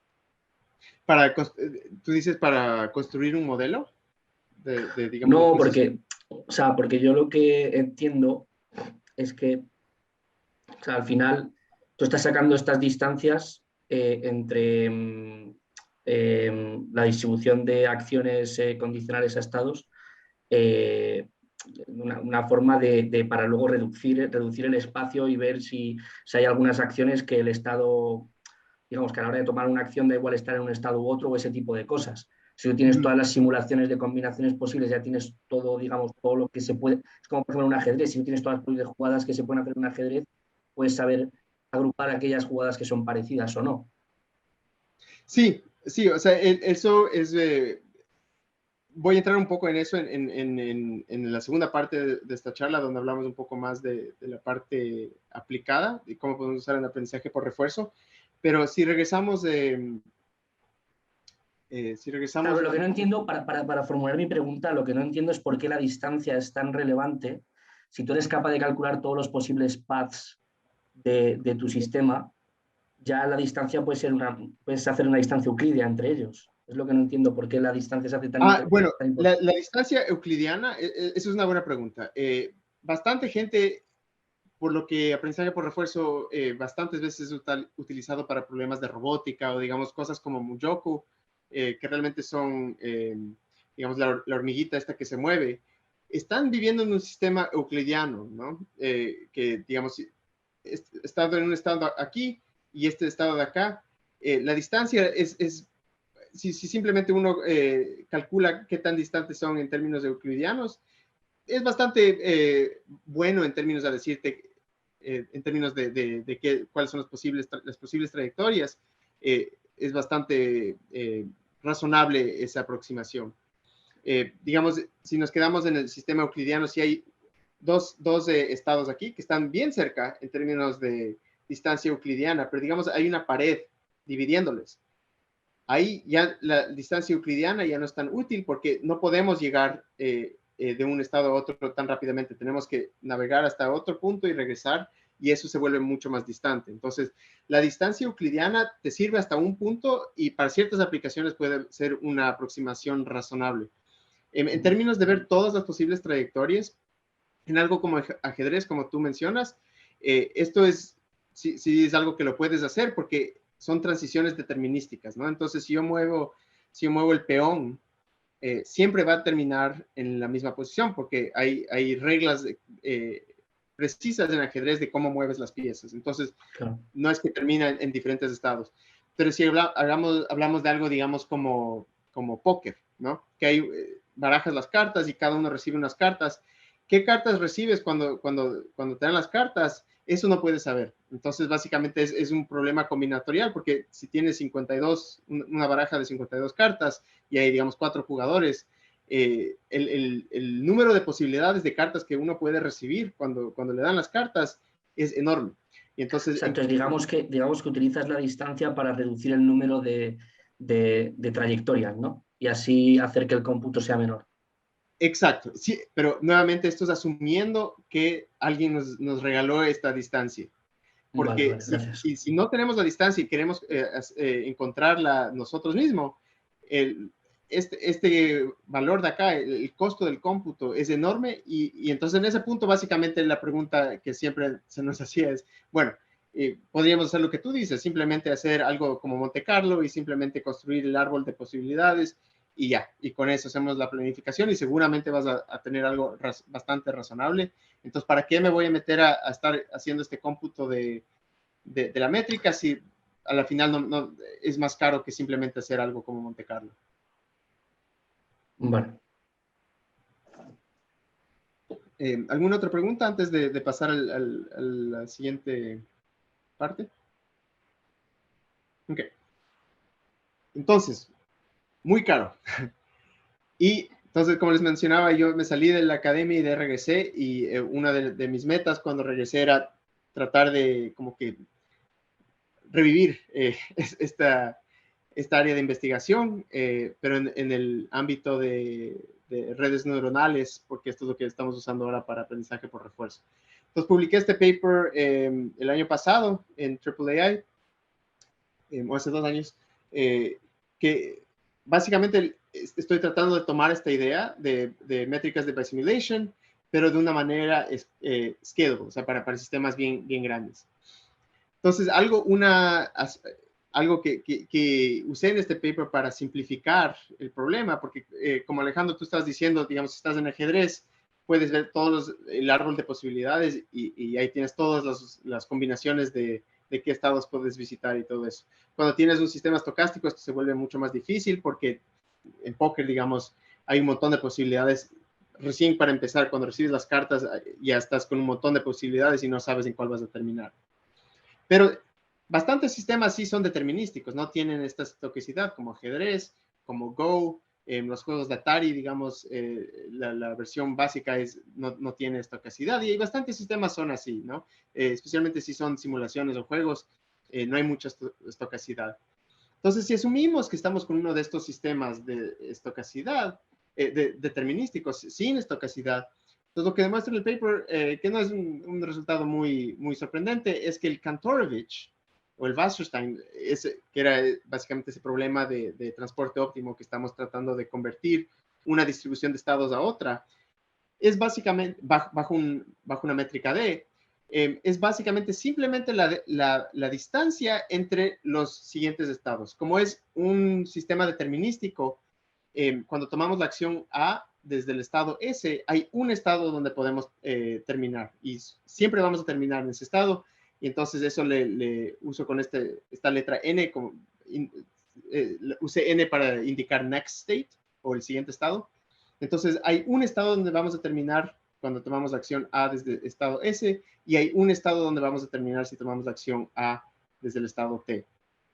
¿Por qué esto ayuda? Porque ya no tenemos que hacer esa cosa carísima de encontrar cómo transferir el agua de un lado a otro. Es simplemente el agua hay un canal que está abierto y eso es todo. Entonces,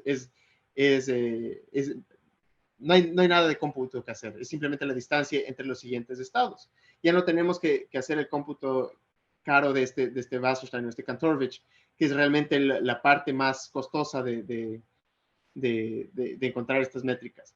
Entonces, ahora la función F, esta que introdujo Norman Ferns, para encontrar el biosimulation metric, podemos cambiar esta operación costosa del Kantorovich, podemos simplemente cambiarla con la distancia entre los siguientes estados únicos. Y esto realmente se empieza a parecer bastante a la función de valores óptimas, el Bellman Equation para procesos de decisión markovianos. Y esto es mucho más barato que lo que teníamos antes. Ok, eso no es tan sorprendente, pero la manera que puedo usar esto es que en este paper lo que hice es cambiar cuando asumimos que tenemos acceso a los modelos, ¿no? Aquí estamos asumiendo que sabemos exactamente en qué estado terminamos y sabemos qué refuerzos recibimos. En aprendizaje por refuerzo no sabemos esto. Entonces, lo que estaba introduciendo en este paper es una manera de básicamente tomar estos phi of S y phi of T, son las representaciones de estado. Entonces, imagínense que entrenamos un agente, un DQN, DQN para jugar Atari, y entonces tenemos las capas, las diferentes capas, y la penúltima capa, vamos a llamar esa la representación. Entonces, un estado S corresponde a esta matriz de píxeles del juego. Entonces, le metemos por esta red neuronal, y antes de llegar en la penúltima capa, es básicamente un vector de 512 valores o algo así. Y esto es lo que llamamos la representación. Entonces, estamos convirtiendo esta matriz de píxeles en un vector. Y entonces podemos encontrar las representaciones de dos estados, S y T, y les vamos a llamar phi de S y phi de T. Y estas representaciones vamos a mandarlas por otra red neuronal. Entonces, la entrada de esta red neuronal es básicamente concatenando los dos estados. Y la salida de la red neuronal es esta función psi, que lo que está haciendo es, está simplemente estimando la distancia by simulation metric entre los dos estados S y T.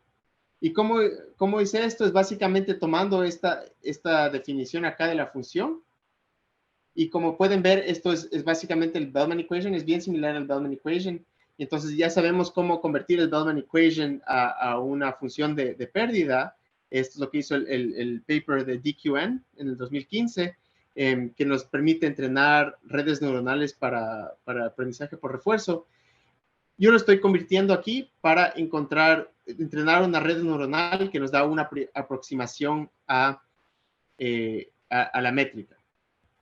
Entonces aquí tengo un video que enseña a la gente aquí arriba a la izquierda jugando Space Invaders, y aquí esta función de acá es básicamente la distancia entre el estado inicial. El estado inicial es este a la izquierda abajo y el estado que va de ese rato. Entonces, si se fijan, pueden dar cuenta que cada vez que la gente dispara a un extraterrestre, la distancia es alta. Y cuando va a empezar un nuevo nivel, la distancia se baja. Lo que quiere decir esto es que los puntos más cercanos al estado inicial son cuando está empezando un nuevo nivel o empezando una nueva vida, y los puntos más distantes son cuando mata a un extraterrestre. Y si vemos el histograma de las distancias, podemos ver que los estados más distantes del estado inicial son cuando la gente está a punto de morirse. Ok, esto cuando les digo así verbalmente es medio obvio, pero si esto es relacionado a la pregunta que hacía Alejandro, si estamos viendo distancias, digamos como bastante gente hace, distancias de píxeles, ¿cuántos píxeles diferentes tienen dos estados? En ese caso, voy a correr esto otra vez. En términos de píxeles, cuando matas a un agente, no hay tantos píxeles que son diferentes, pero esta métrica está capturando más que simplemente la diferencia de píxeles, está realmente capturando la diferencia en comportamientos o en dónde uno puede terminar comparando el estado inicial y dónde está la gente en ese rato. Entonces, la función esta que estamos viendo acá a mano derecha es realmente, está indicando que algo sí está aprendiendo, que va más allá de los píxeles. Ahora, ¿cómo podemos demostrar que esto es realmente lo que queremos? No hay cómo realmente, porque antes de este paper era básicamente imposible tratar de encontrar esta métrica entre estados para sistemas con un número de estados tan grandes como lo que tenemos en un juego de Atari. Entonces este paper realmente fue el primero en tratar de traer esta teoría de la métrica de estados a aprendizaje por refuerzo con estados muy grandes. Ahora, algo perdona, que Pablo, una limitación. perdona. Sí. ¿Puedo hacer una pregunta? ¿Puede ir a la slide donde está la red neuronal? Un momento, es una pregunta. Sí. En esta slide, los estados, ¿cómo ha dicho que los sacaba? Entonces, los estados son básicamente cuando uno entrena a un agente para jugar Atari, ¿no? Sí. Típicamente tiene el estado aquí, que son la matriz de píxeles, entonces básicamente todos los píxeles que uno tiene aquí. Y entonces esto lo mandamos a la red neuronal de DQN, y la red neuronal de DQN tiene varias capas. Entonces imaginémonos por el momento que solo tenemos la parte de acá arriba. DQN va a tener varias capas así, y a la final va a dar la función, una aproximación a la función de valores para cada posible acción. Entonces, si hay, en Space Invaders hay como 16 acciones, creo, o 6, no me acuerdo. Pero básicamente para cada una de las acciones, la red neuronal de DQN va a dar un valor. Entonces está entrenando una red neuronal en la imagen del juego. Y entonces, en función de cómo están puestas las fichas, son imágenes diferentes y eso te va a dar, digamos, los estados. Exactamente. Entonces, cada configuración de píxeles, cada diferente configuración de píxeles es un estado diferente. Ahora, una limitación... Luego lo que hace, perdón, es que porque luego utiliza una red neuronal en el que minimiza la distancia, pero ¿qué tiene que en el target tiene unos estados y en el input otros estados. Sí, bueno, lo que estoy haciendo, y esta es la limitación, era la limitación de este paper, es que estamos asumiendo que ya entrenamos una DQN para jugar este juego. Entonces, la DQN recibe simplemente una de estas pantallas, entonces un estado. Y ese estado te dice cuáles son los valores de las diferentes acciones, y de acuerdo a eso, el agente va a escoger la acción que tiene el valor más grande, y así es como juega Atari. Entonces, lo que estaba haciendo en este paper es asumiendo que digamos que ya entrenamos un DQN y ahora queremos estimar este by simulation metric. Entonces, la forma que hago eso es, en vez de recibir solo un estado, recibimos dos estados, y entonces estamos tomando las representaciones de DQN, estos phi de aquí, y estos los estamos mandando por una nueva red neuronal. Y en la salida de esta red neuronal no va a ser los valores de cada acción, sino la distancia entre estos dos estados que le dimos a la red. Entonces, a pesar de que es la primera vez que podemos hacer este cómputo de esta aproximación de estas métricas de estados, todavía no es realmente aprendizaje por refuerzo, porque estamos asumiendo que ya entrenamos una red neuronal. Pero este fue como un primer paso llegando que nos va a llevar a cómo podemos usar estas métricas realmente para aprendizaje por refuerzo, sin tener que asumir que ya entrenamos algo. No sé si eso es claro. Sí, bueno, o sea, yo entiendo que minimiza porque a ver, la red neuronal minimiza la distancia, ¿no?, entre las dos imágenes, ¿no? Tú las dos imágenes se las estás pasando como input sin ninguna lógica antes, ¿no? Dos aleatorias. Sí, bueno, no está minimizando la distancia. Lo que está tratando de encontrar es, si te doy estas dos imágenes, lo que está tratando de encontrar es la distancia básicamente. Está computando la distancia. Vale. Sí.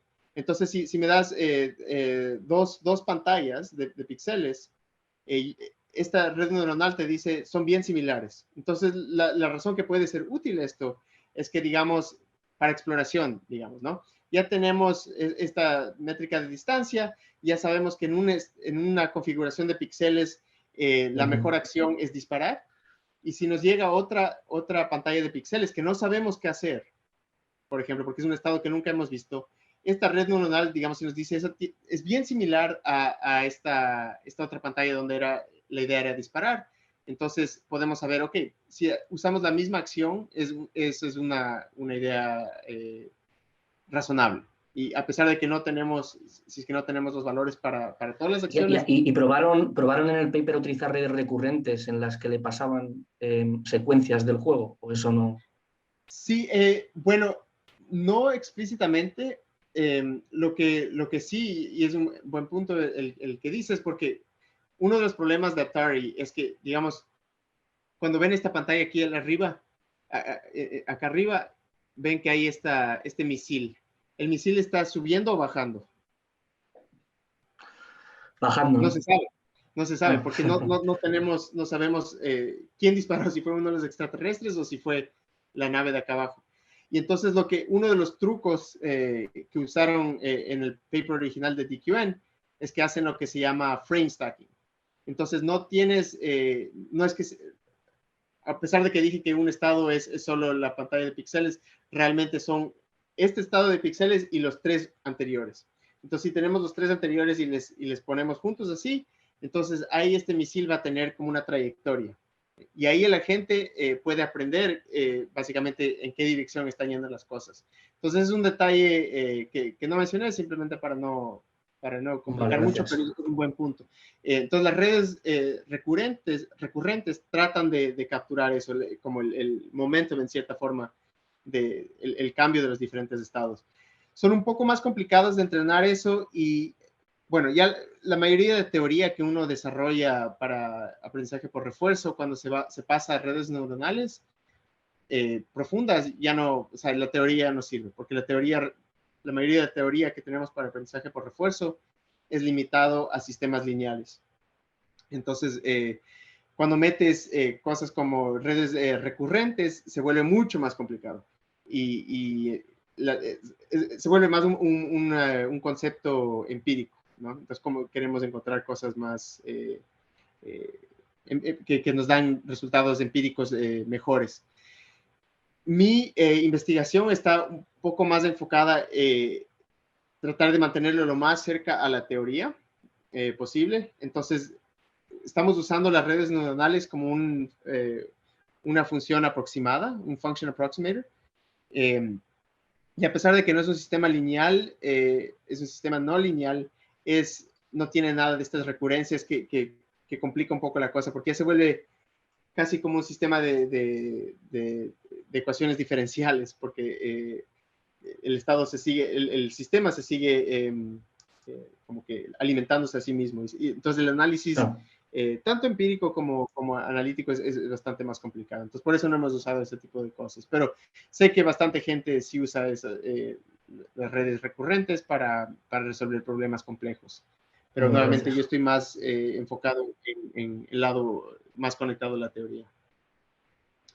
Ok, entonces todavía era una limitación de esta idea porque teníamos que asumir que entrenamos una red para jugar el juego. Entonces, si ven, está jugando el juego bastante bien. Esto ya nos dieron un agente entrenado de esta manera y lo que estamos simplemente haciendo es tratando de estimar las distancias entre estados.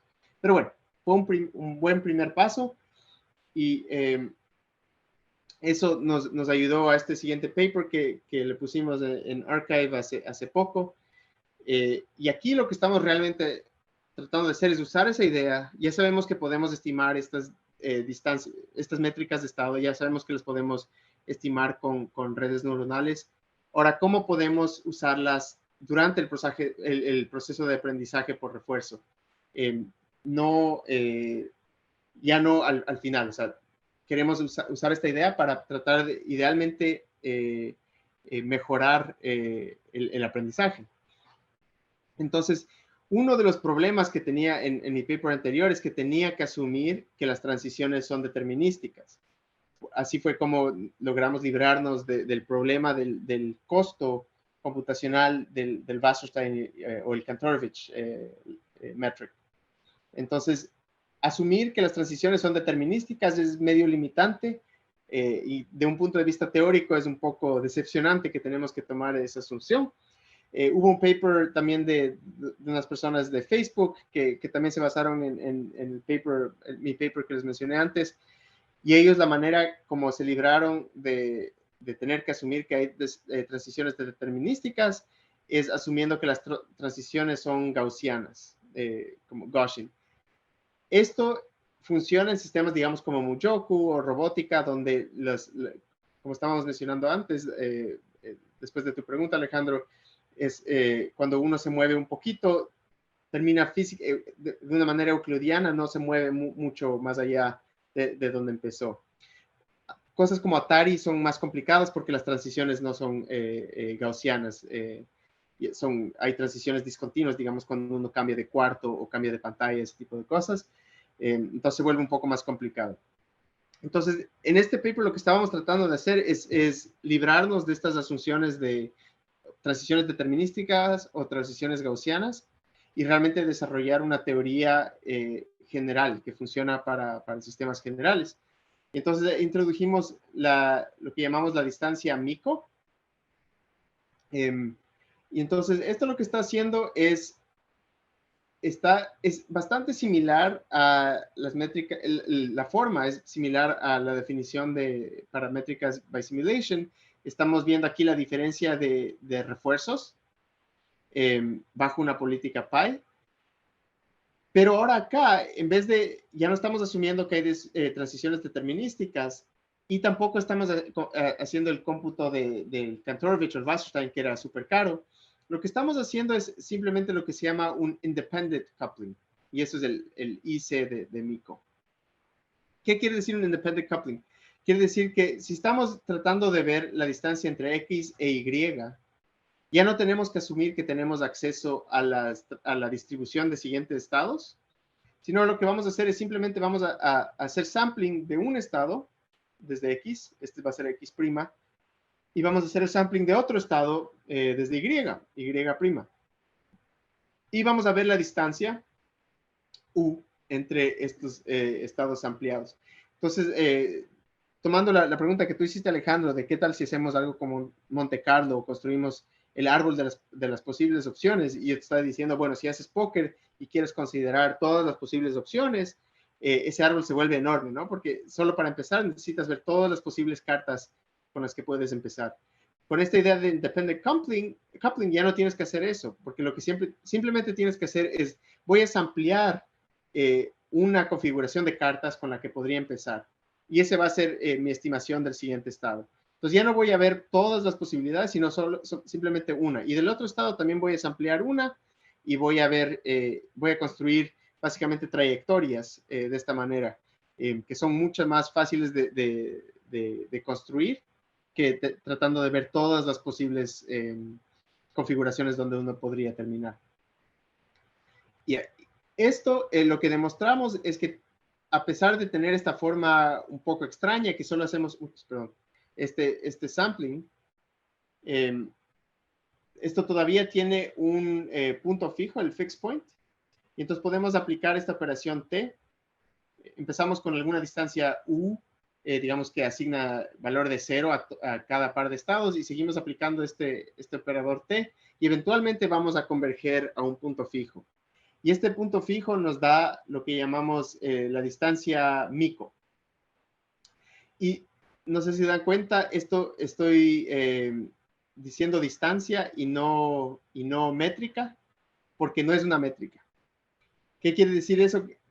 Quiere decir que podemos ver la distancia entre un estado a sí mismo, entonces la distancia entre X al X mismo, y esa distancia, digamos, la distancia de mí a mí mismo puede ser positiva, que es un poco extraño. ¿Qué quiere decir si yo tengo, normalmente si yo soy yo, entonces la distancia debería ser 0 generalmente, y eso es lo que una métrica típicamente requiere. Pero por lo que estamos definiendo esta ecuación usando estos independent couplings, este sampling de acá, resulta que podemos tener distancias positivas de un estado a sí mismo. Esto es un concepto relativamente desconocido y le llamamos un diffuse metric. Quiere decir que es casi un metric, pero uno puede tener distancia positiva a sí mismo. Una manera de entender esto, voy a cambiarme a otra página para enseñarles, porque es un poco extraño esta idea de los diffuse metrics. Déjenme tratar de cambiar.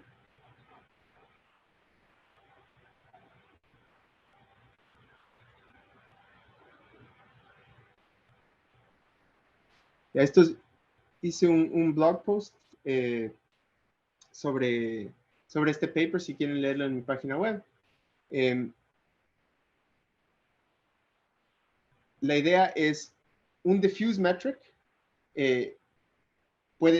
básicamente puede tener una distancia mayor a 0 de un estado a sí mismo. Entonces, digamos que si estamos tratando de estimar la distancia de una distribución a sí misma, una distribución gaussiana así, ¿no? Entonces, si sabemos que es la distribución, o sea, que es la misma distribución, esta distribución mu, y estamos viendo la distancia a mu, el Kantorovich nos diría, o el Wasserstein nos diría que tiene una distancia de 0, porque sabemos exactamente cuál es la distribución, sabemos cuál es el mean y el standard deviation, y podemos encontrar de una manera exacta que es una distancia de 0. Pero si estamos haciendo sampling para encontrar distancias, quiere decir que si ampliamos, digamos, vamos a poner 2 puntos aquí, si ampliamos 2 puntos de esta distribución, y así vamos a ver cuál es la distancia, es casi imposible que los 2 puntos terminen sean exactamente el mismo punto que hacemos sampling. Entonces la distancia, a pesar de que es la misma distribución, este tipo de independent coupling que estamos haciendo va a dar una distancia positiva. Y aunque aumentamos el número de puntos, igual vamos a tener una distancia positiva, porque cada par de puntos que ampliamos van a ser diferentes, y si cogemos el promedio de estas distancias, nos va a dar una distancia positiva. Si tenemos una distribución determinística, si es determinística, ahí sí podemos garantizar que cada punto que sampleamos va a ser exactamente el mismo. Entonces, si tenemos una distribución determinística, que quiere decir que la standard deviation es 0, entonces siempre los samples van a ser los mismos y ahí sí vamos a tener una distancia de 0. Y esto es relacionado a lo que estaba mencionando con mi paper original, que si asumimos transiciones determinísticas, ya no tenemos que hacer el cómputo del Kantorovich.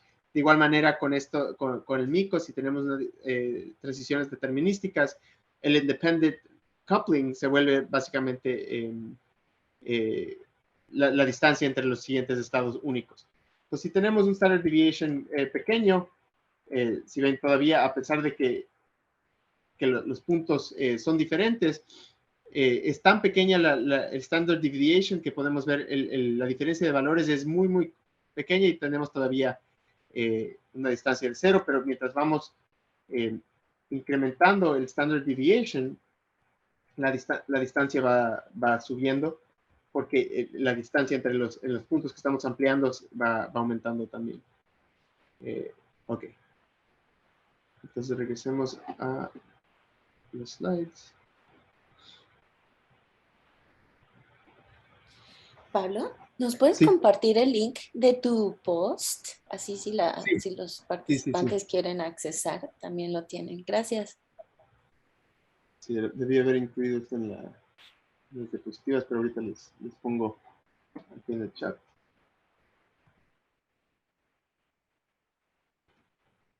Ahí está. Y ahí pueden leerlo, pueden jugar con esa, con esa cosa, con la distancia diffuse.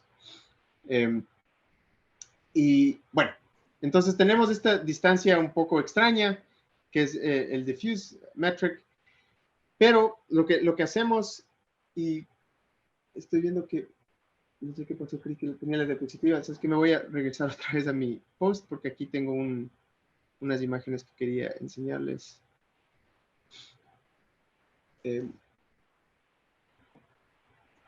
Lo que hacemos es que tenemos aquí nuevamente estos estados. ¿Sí pueden ver bien la pantalla o está muy chiquito? No importa si no pueden leer el texto, pero va a ser un poco más grande. Sí, ahí queda bien. Tenemos aquí el estado, que es esta pantalla de píxeles. Este cuadrilátero aquí es básicamente la red neuronal que estamos usando, que vamos a ir aprendiendo para aprender a jugar el juego. Y entonces en la capa penúltima, que es básicamente lo mismo que hice con mi paper original, pero ahí ya este cuadrilátero azul ya lo habíamos entrenado. En este caso estamos todavía entrenando esto, entonces empezamos con una red neuronal recién inicializada que no ha sido entrenada. Entonces vamos a tomar esta representación, que es básicamente la capa al final de esto, le vamos a llamar phi, y vamos a pasarle esa por otra capa aquí, y eso nos va a dar la estimación de los valores de las acciones, y así es como la gente va a aprender cómo actuar. Y de este otro estado también va a tener su propia estimación de valores. Pero ahora vamos a tomar cada par de estados y vamos a coger las representaciones y vamos a tratar de estimar cuál es la distancia de acuerdo al independent coupling. Y el independent coupling estamos simplemente usando la misma distancia que teníamos antes, que es la diferencia de refuerzos, el factor de descuento, y aquí nuestra antigua estimación de la distancia de estos dos estados. Y entonces, si ven acá, tenemos X' y Y'. Estos son simplemente samples que hemos visto mientras jugamos el juego. Una pregunta, Pablo. Sí. Entonces, aquí estás asumiendo que la distribución de acciones condicional a los estados son independientes, ¿no? O sea, en el caso de que, por ejemplo, yo tomo una acción en base a... O sea, las acciones se toman no solo en base al estado en el que estás, sino... bueno, claro, es que en este ejemplo, no sé, es un poco complicado de verlo, pero hay casos en los que, o problemas que te puedes enfrentar, que no estás en un estado, sino estás en un mixture de estados, ¿no? Y en el caso de estar en un mixture de estados, pueden estar correlacionados y ahí, o sea, ¿tú ahí cómo trabajas con eso? Sí, buena pregunta. El sistema en el que está desarrollada la teoría por eso es para procesos de decisión markovianos. El markoviano quiere decir que el estado en el que estás es suficiente información para tomar la decisión óptima. Entonces, no hay realmente combinación de estados, sino cada vez está simplemente en un estado. Si consideramos sistemas donde hay diferentes variables de estado, ahí simplemente consideraríamos cada posible combinación de las variables como un estado diferente. Entonces, siempre va a ser para un estado, el estado real, X o Y, siempre es la distribución de los siguientes estados es independiente de todos los otros estados, y eso es porque es markoviano. Vale. Entonces, algo en términos de implementación, estamos estimando estas distancias, y la distancia que vamos a estimar entre dos estados, la estamos parametrizando de esta manera. Entonces, tenemos aquí la representación phi, que es la salida de esta red neuronal azul, la representación de X y la representación de Y. Y lo que estamos haciendo theta es simplemente la distancia angular de los dos estados. Entonces, la distancia angular es si consideramos dos vectores en un espacio de valores reales, dos vectores. La distancia angular es básicamente el ángulo entre estos dos vectores. Y eso, entonces, si dos vectores son el mismo vector, necesariamente tienen distancia cero. Y como les estaba explicando, esta distancia mico que introduje tiene la propiedad de que puede tener distancia mayor a cero entre, digamos, si es el mismo vector, igual puede tener la misma distancia, una distancia que es mayor a cero.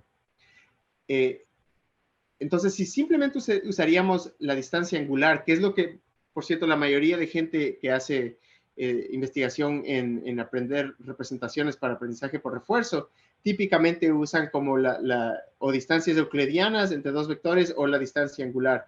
Pero esas dos distancias requieren que la distancia de un vector a sí mismo sea cero. Entonces, es imposible expresar una distancia que permite una distancia mayor a cero entre un vector a sí mismo. Entonces, para eso introducimos este término de aquí, que es simplemente el promedio de la magnitud de los dos vectores. Entonces, si tenemos dos vectores, digamos, o un vector a sí mismo, la distancia angular es cero, pero por lo que tiene una magnitud positiva, este término de aquí le va a dar una distancia positiva. Entonces, de esta manera, esta parametrización de U nos permite expresar distancias que admiten distancias positivas de un estado a sí mismo. Entonces, con esta es la función de pérdida que vamos a usar. Entonces, para los que saben de cosas como DQN y eso, típicamente usamos un replay buffer, donde la gente está interactuando con el ambiente y después va guardando todas las experiencias que tiene interactuando con el ambiente, lo guarda en un replay buffer. Y de ahí entonces lo que estamos haciendo es sampleando transiciones del replay buffer, y estas transiciones las vamos a usar para básicamente tratar de estimar bien la distancia. Entonces, cuando estamos entrenando a la gente, inicializamos esta red neuronal. Por cierto, estas dos redes azules son la misma, sino que estamos dándoles dos entradas diferentes. Entonces, empezamos con una red neuronal inicializada y vamos entrenando, tratando de minimizar la pérdida. Este es el Temporal Difference Loss, que esto es básicamente lo que usa DQN, lo que usas tradicionalmente cuando haces aprendizaje por refuerzo con redes neuronales. Estamos minimizando esta función de pérdida, pero al mismo tiempo estamos minimizando la función de pérdida de mico, que es basada en pares de estados. Entonces vamos a aprender estas dos funciones de pérdida al mismo tiempo. Y me paso un poco más para acá abajo. Lo que encontramos es que podemos agregar esta función básicamente a cualquier tipo de agente. Entonces, si regreso acá, perdón. Esta Temporal Difference Loss puede ser DQN, puede ser C51, puede ser Rainbow, puede ser IQN. Realmente cualquier agente que usa una red neuronal, podemos simplemente meter la función de pérdida de mico ahí e incorporarla durante el aprendizaje. Entonces, lo que podemos ver aquí, lo que estamos enseñando son todos los juegos de Atari. Y entonces cuando se va para arriba quiere decir que usando Mico mejoramos qué tan bien juega el juego. Entonces podemos ver que en la mayoría de juegos terminamos ganando más con Mico. Y eso encontramos con todos los agentes con los que lo incorporamos, incluyendo este Munchausen IQN que fue recién sacado el año pasado.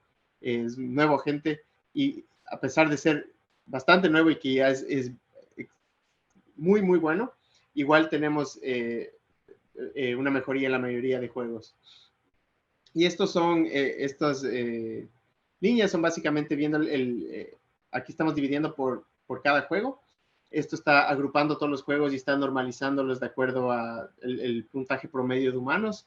Y lo que podemos ver es las líneas que están partidas, estas cuando agregamos Mico. Entonces, en la mayoría de agentes, básicamente vemos una ganancia gracias a Mico.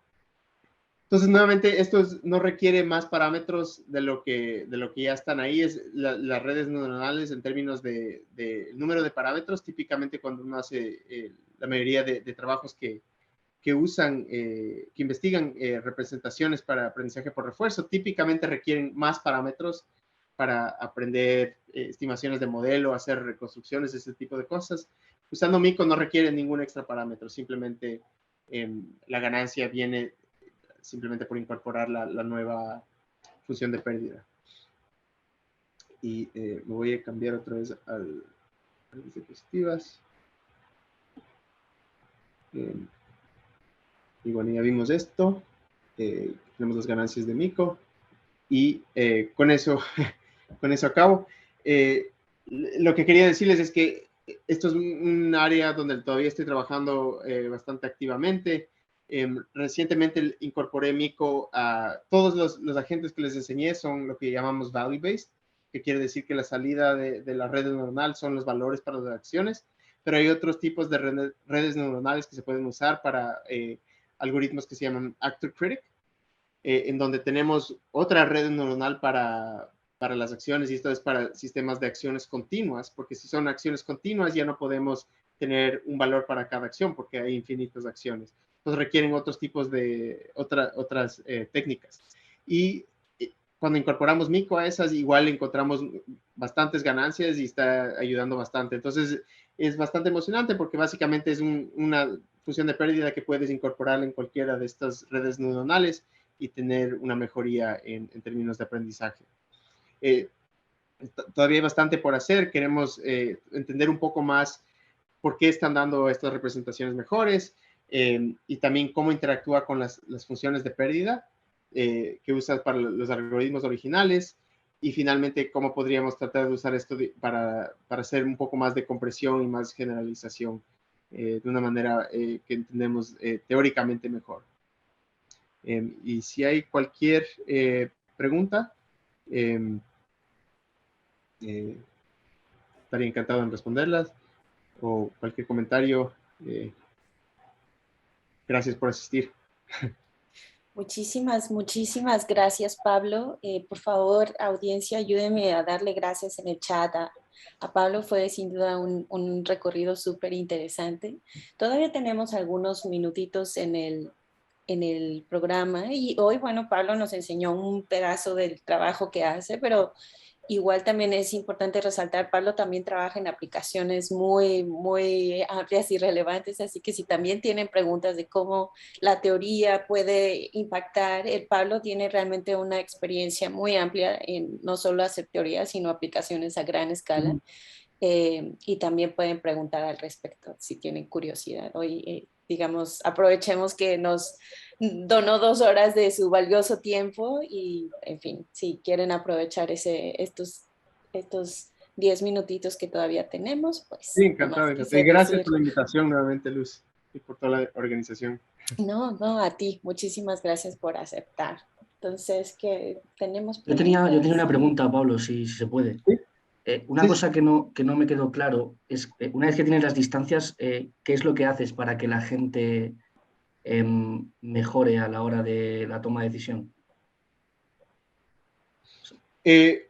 Bueno, es la forma que está...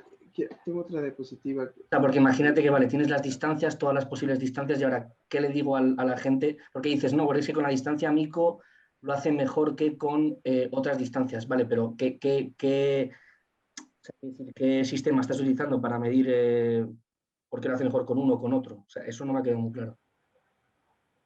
Sí. Espera, me estoy trayendo otras diapositivas que tienen unas... un cambio de diapositivas.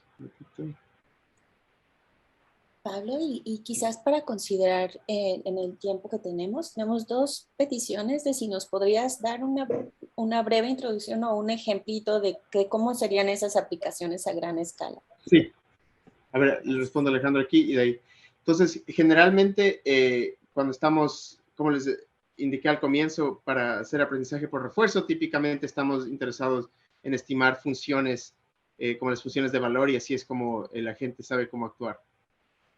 Típicamente los estados no están estructurados, entonces si pensamos en redes neuronales, las redes neuronales cuando las inicializamos, los estados van por todo lado. Entonces no hay ninguna estructura de cómo agrupamos los estados, ¿no? En sistemas como los ejemplos que les estaba dando del laberinto y las células, son sistemas pequeños donde podemos saber exactamente en qué estado estamos. Pero cuando estamos con sistemas muy grandes como estas pantallas de píxeles o sistemas continuos, no podemos enumerar todos los estados. Entonces estamos usando las redes neuronales para que idealmente les agrupen a los estados de una manera o aprendan alguna estructura.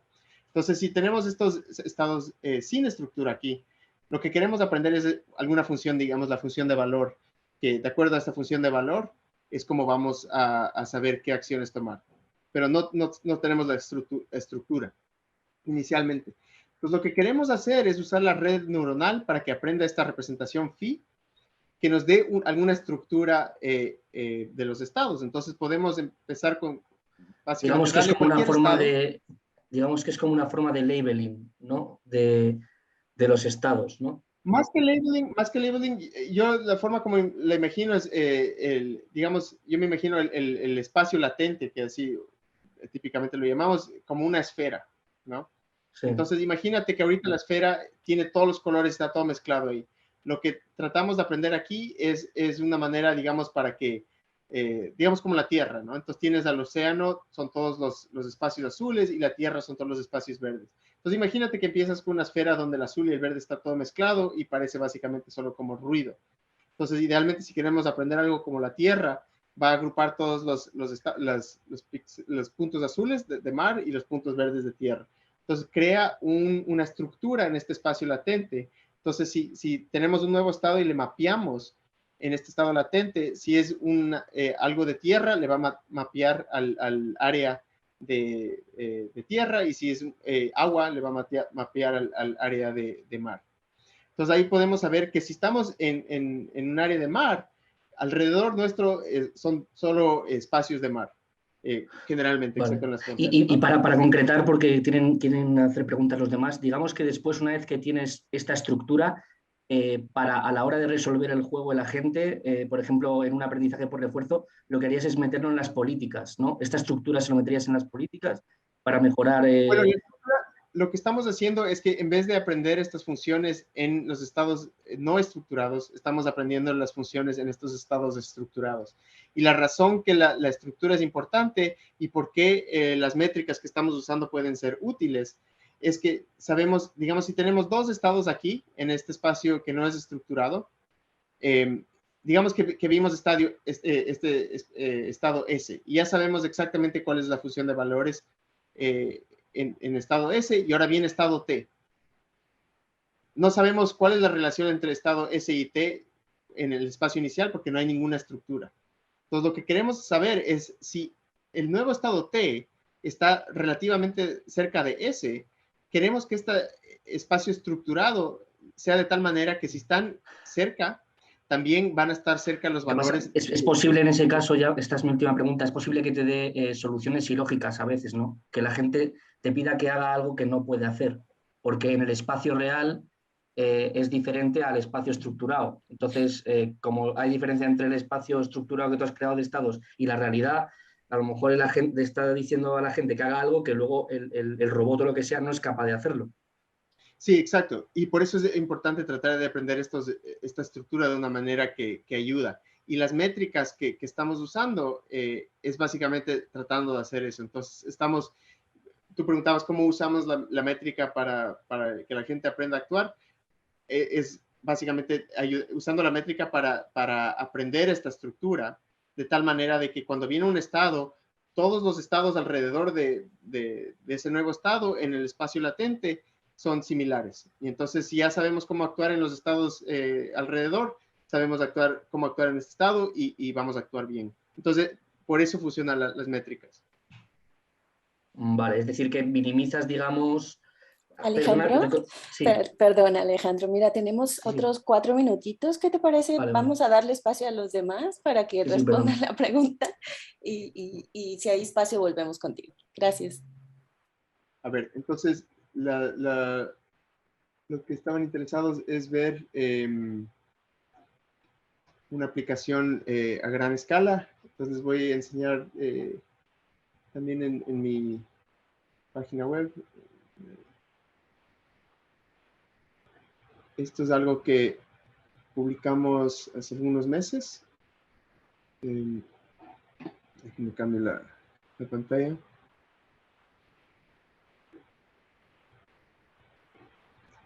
Ya, esto es de... este paper lo publicamos en Nature en diciembre. Y básicamente lo que estamos haciendo es usando aprendizaje por refuerzo para controlar globos que vuelan en la estratosfera. Entonces, la estratosfera, los aviones vuelan en la atmósfera, ¿no? La estratosfera está encima de donde vuelan los aviones. Entonces, estos globos, la razón que esta compañía Loon estaba construyendo estos globos es para traer Internet a áreas del mundo que son muy remotas, digamos en África o en Perú también en la selva, donde simplemente no hay conexión del Internet, pero bastante gente depende hoy en día la mayoría del mundo depende del Internet. Entonces, si no hay la infraestructura para construir las torres de Internet, estos globos, la idea era que traigan Internet a estas áreas remotas. Entonces, digamos, aquí el propósito, lo que trataban de hacer los globos es, si hay un área aquí en la Tierra, esta área azul, donde queremos traer el Internet, lo que queremos es que el globo esté posicionado justo encima de esta estación. Pero los globos, lo único que pueden hacer no es como un helicóptero que se puede quedar ahí. Los globos básicamente pueden ir para arriba o para abajo o decir me quedo ahí mismo. Entonces tiene 3 acciones. Arriba, sube, baja o quédate en el puesto. El problema es que en la estratosfera tenemos vientos. Entonces los vientos, si solo decimos quédate ahí, el viento le va a empujar al globo y se va a ir lejos de donde queremos que se quede. Entonces, digamos, si está aquí ya está dando Internet en esta área azul, lo que tiene que hacer es tratar de hacer estas navegaciones medias complejas, que son como figuras en 8, donde están básicamente surfeando estos vientos, de tal manera que se sube para encontrar vientos que le traen hacia la izquierda, y de ahí si se empieza a ir muy a la izquierda, tiene que bajar para encontrar otros vientos que le devuelven acá, etcétera.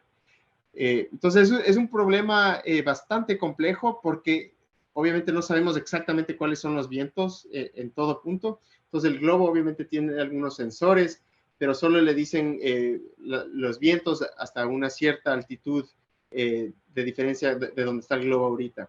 Tenemos aproximaciones, estimaciones de cuáles son los vientos en toda la atmósfera, en toda la estratosfera donde puede estar el globo, pero no siempre son certeros. Además de esto, el globo de donde saca la energía es del sol. Entonces tiene paneles solares y esto es lo que le da energía. Entonces, lo que le cuesta es, básicamente la manera como sube o como baja es metiendo aire dentro del globo. Si le mete más aire, eso le hace más denso y eso hace que caiga, ¿no? Porque es más denso y entonces empieza a bajar. Si le saca aire del globo, eso le hace que sea menos denso y empieza a subir. bajar es más costoso porque meter aire requiere más energía. Y si es de noche, ya no hay sol. Entonces, corre el riesgo de que se le acabe la energía y ya no puede hacer más control. Y si ya no tiene más control, entonces básicamente ya no puede subir ni bajar y el viento le puede llevar hacia áreas donde donde no debería estar. Y se puede terminar muy lejos cuando es la mañana. Entonces, lo que nosotros hicimos es, básicamente diseñamos un sistema con aprendizaje por refuerzo para aprender a controlar estos globos en la estratosfera. Antes de que entremos nosotros, había un sistema que era básicamente estático, sin usar machine learning. Era básicamente un montón de gente con PhDs que conocen sobre aeronáutica y sobre cómo volar estos globos. Pero nosotros, usando aprendizaje por refuerzo, logramos mejorar eso. Entonces, básicamente lograban quedarse en la estación donde deberían quedarse y hasta regresar a la estación si el viento les empuja fuera de la estación, del área donde quiere entrar el internet, pueden regresar de una manera más eficaz que con los sistemas que estaban antes. Y aprendía cosas interesantes, digamos, como les dije, bajar es más costoso que subir y de noche no hay sol. Entonces, lo que aprendieron los globos autónomamente es bajar un poco más de lo que querrían antes de que sea la noche, porque ahí están básicamente acumulando energía potencial. Si tienen que subir, ya no necesitan gastar energía, porque eso simplemente es sacar aire del globo. Y entonces es interesante que los sistemas de aprendizaje por refuerzo lograron aprender esto por sí solos. Entonces, esto fue realmente un proyecto súper interesante porque estábamos trabajando con una compañía, Loon, que básicamente es toda una compañía dedicada a la construcción y a la simulación de estos globos. Y entonces hay bastantes cosas que aprendimos sobre la física de estos globos, sobre la radiación que regresa de la Tierra, sobre la temperatura también afecta al globo y todos estos aspectos físicos de controlar cosas en el mundo real y no simplemente un juego de Atari es bastante complejo y hay que considerar más cosas que simplemente pasar los píxeles por una red neuronal. Pero de la misma manera, bastante de lo que nosotros conocíamos de la teoría y de la investigación que hemos estado haciendo estos años nos ayudó a poder hacer esto exitosamente y por eso resultó en una publicación en Nature. Súper interesante. Muchísimas gracias por contarnos un poquito más de tu trabajo en aplicaciones, a pesar de que no estaba en el programa. Gracias a todos de nuevo. El tiempo para el taller se nos ha acabado. Muchísimas gracias de nuevo.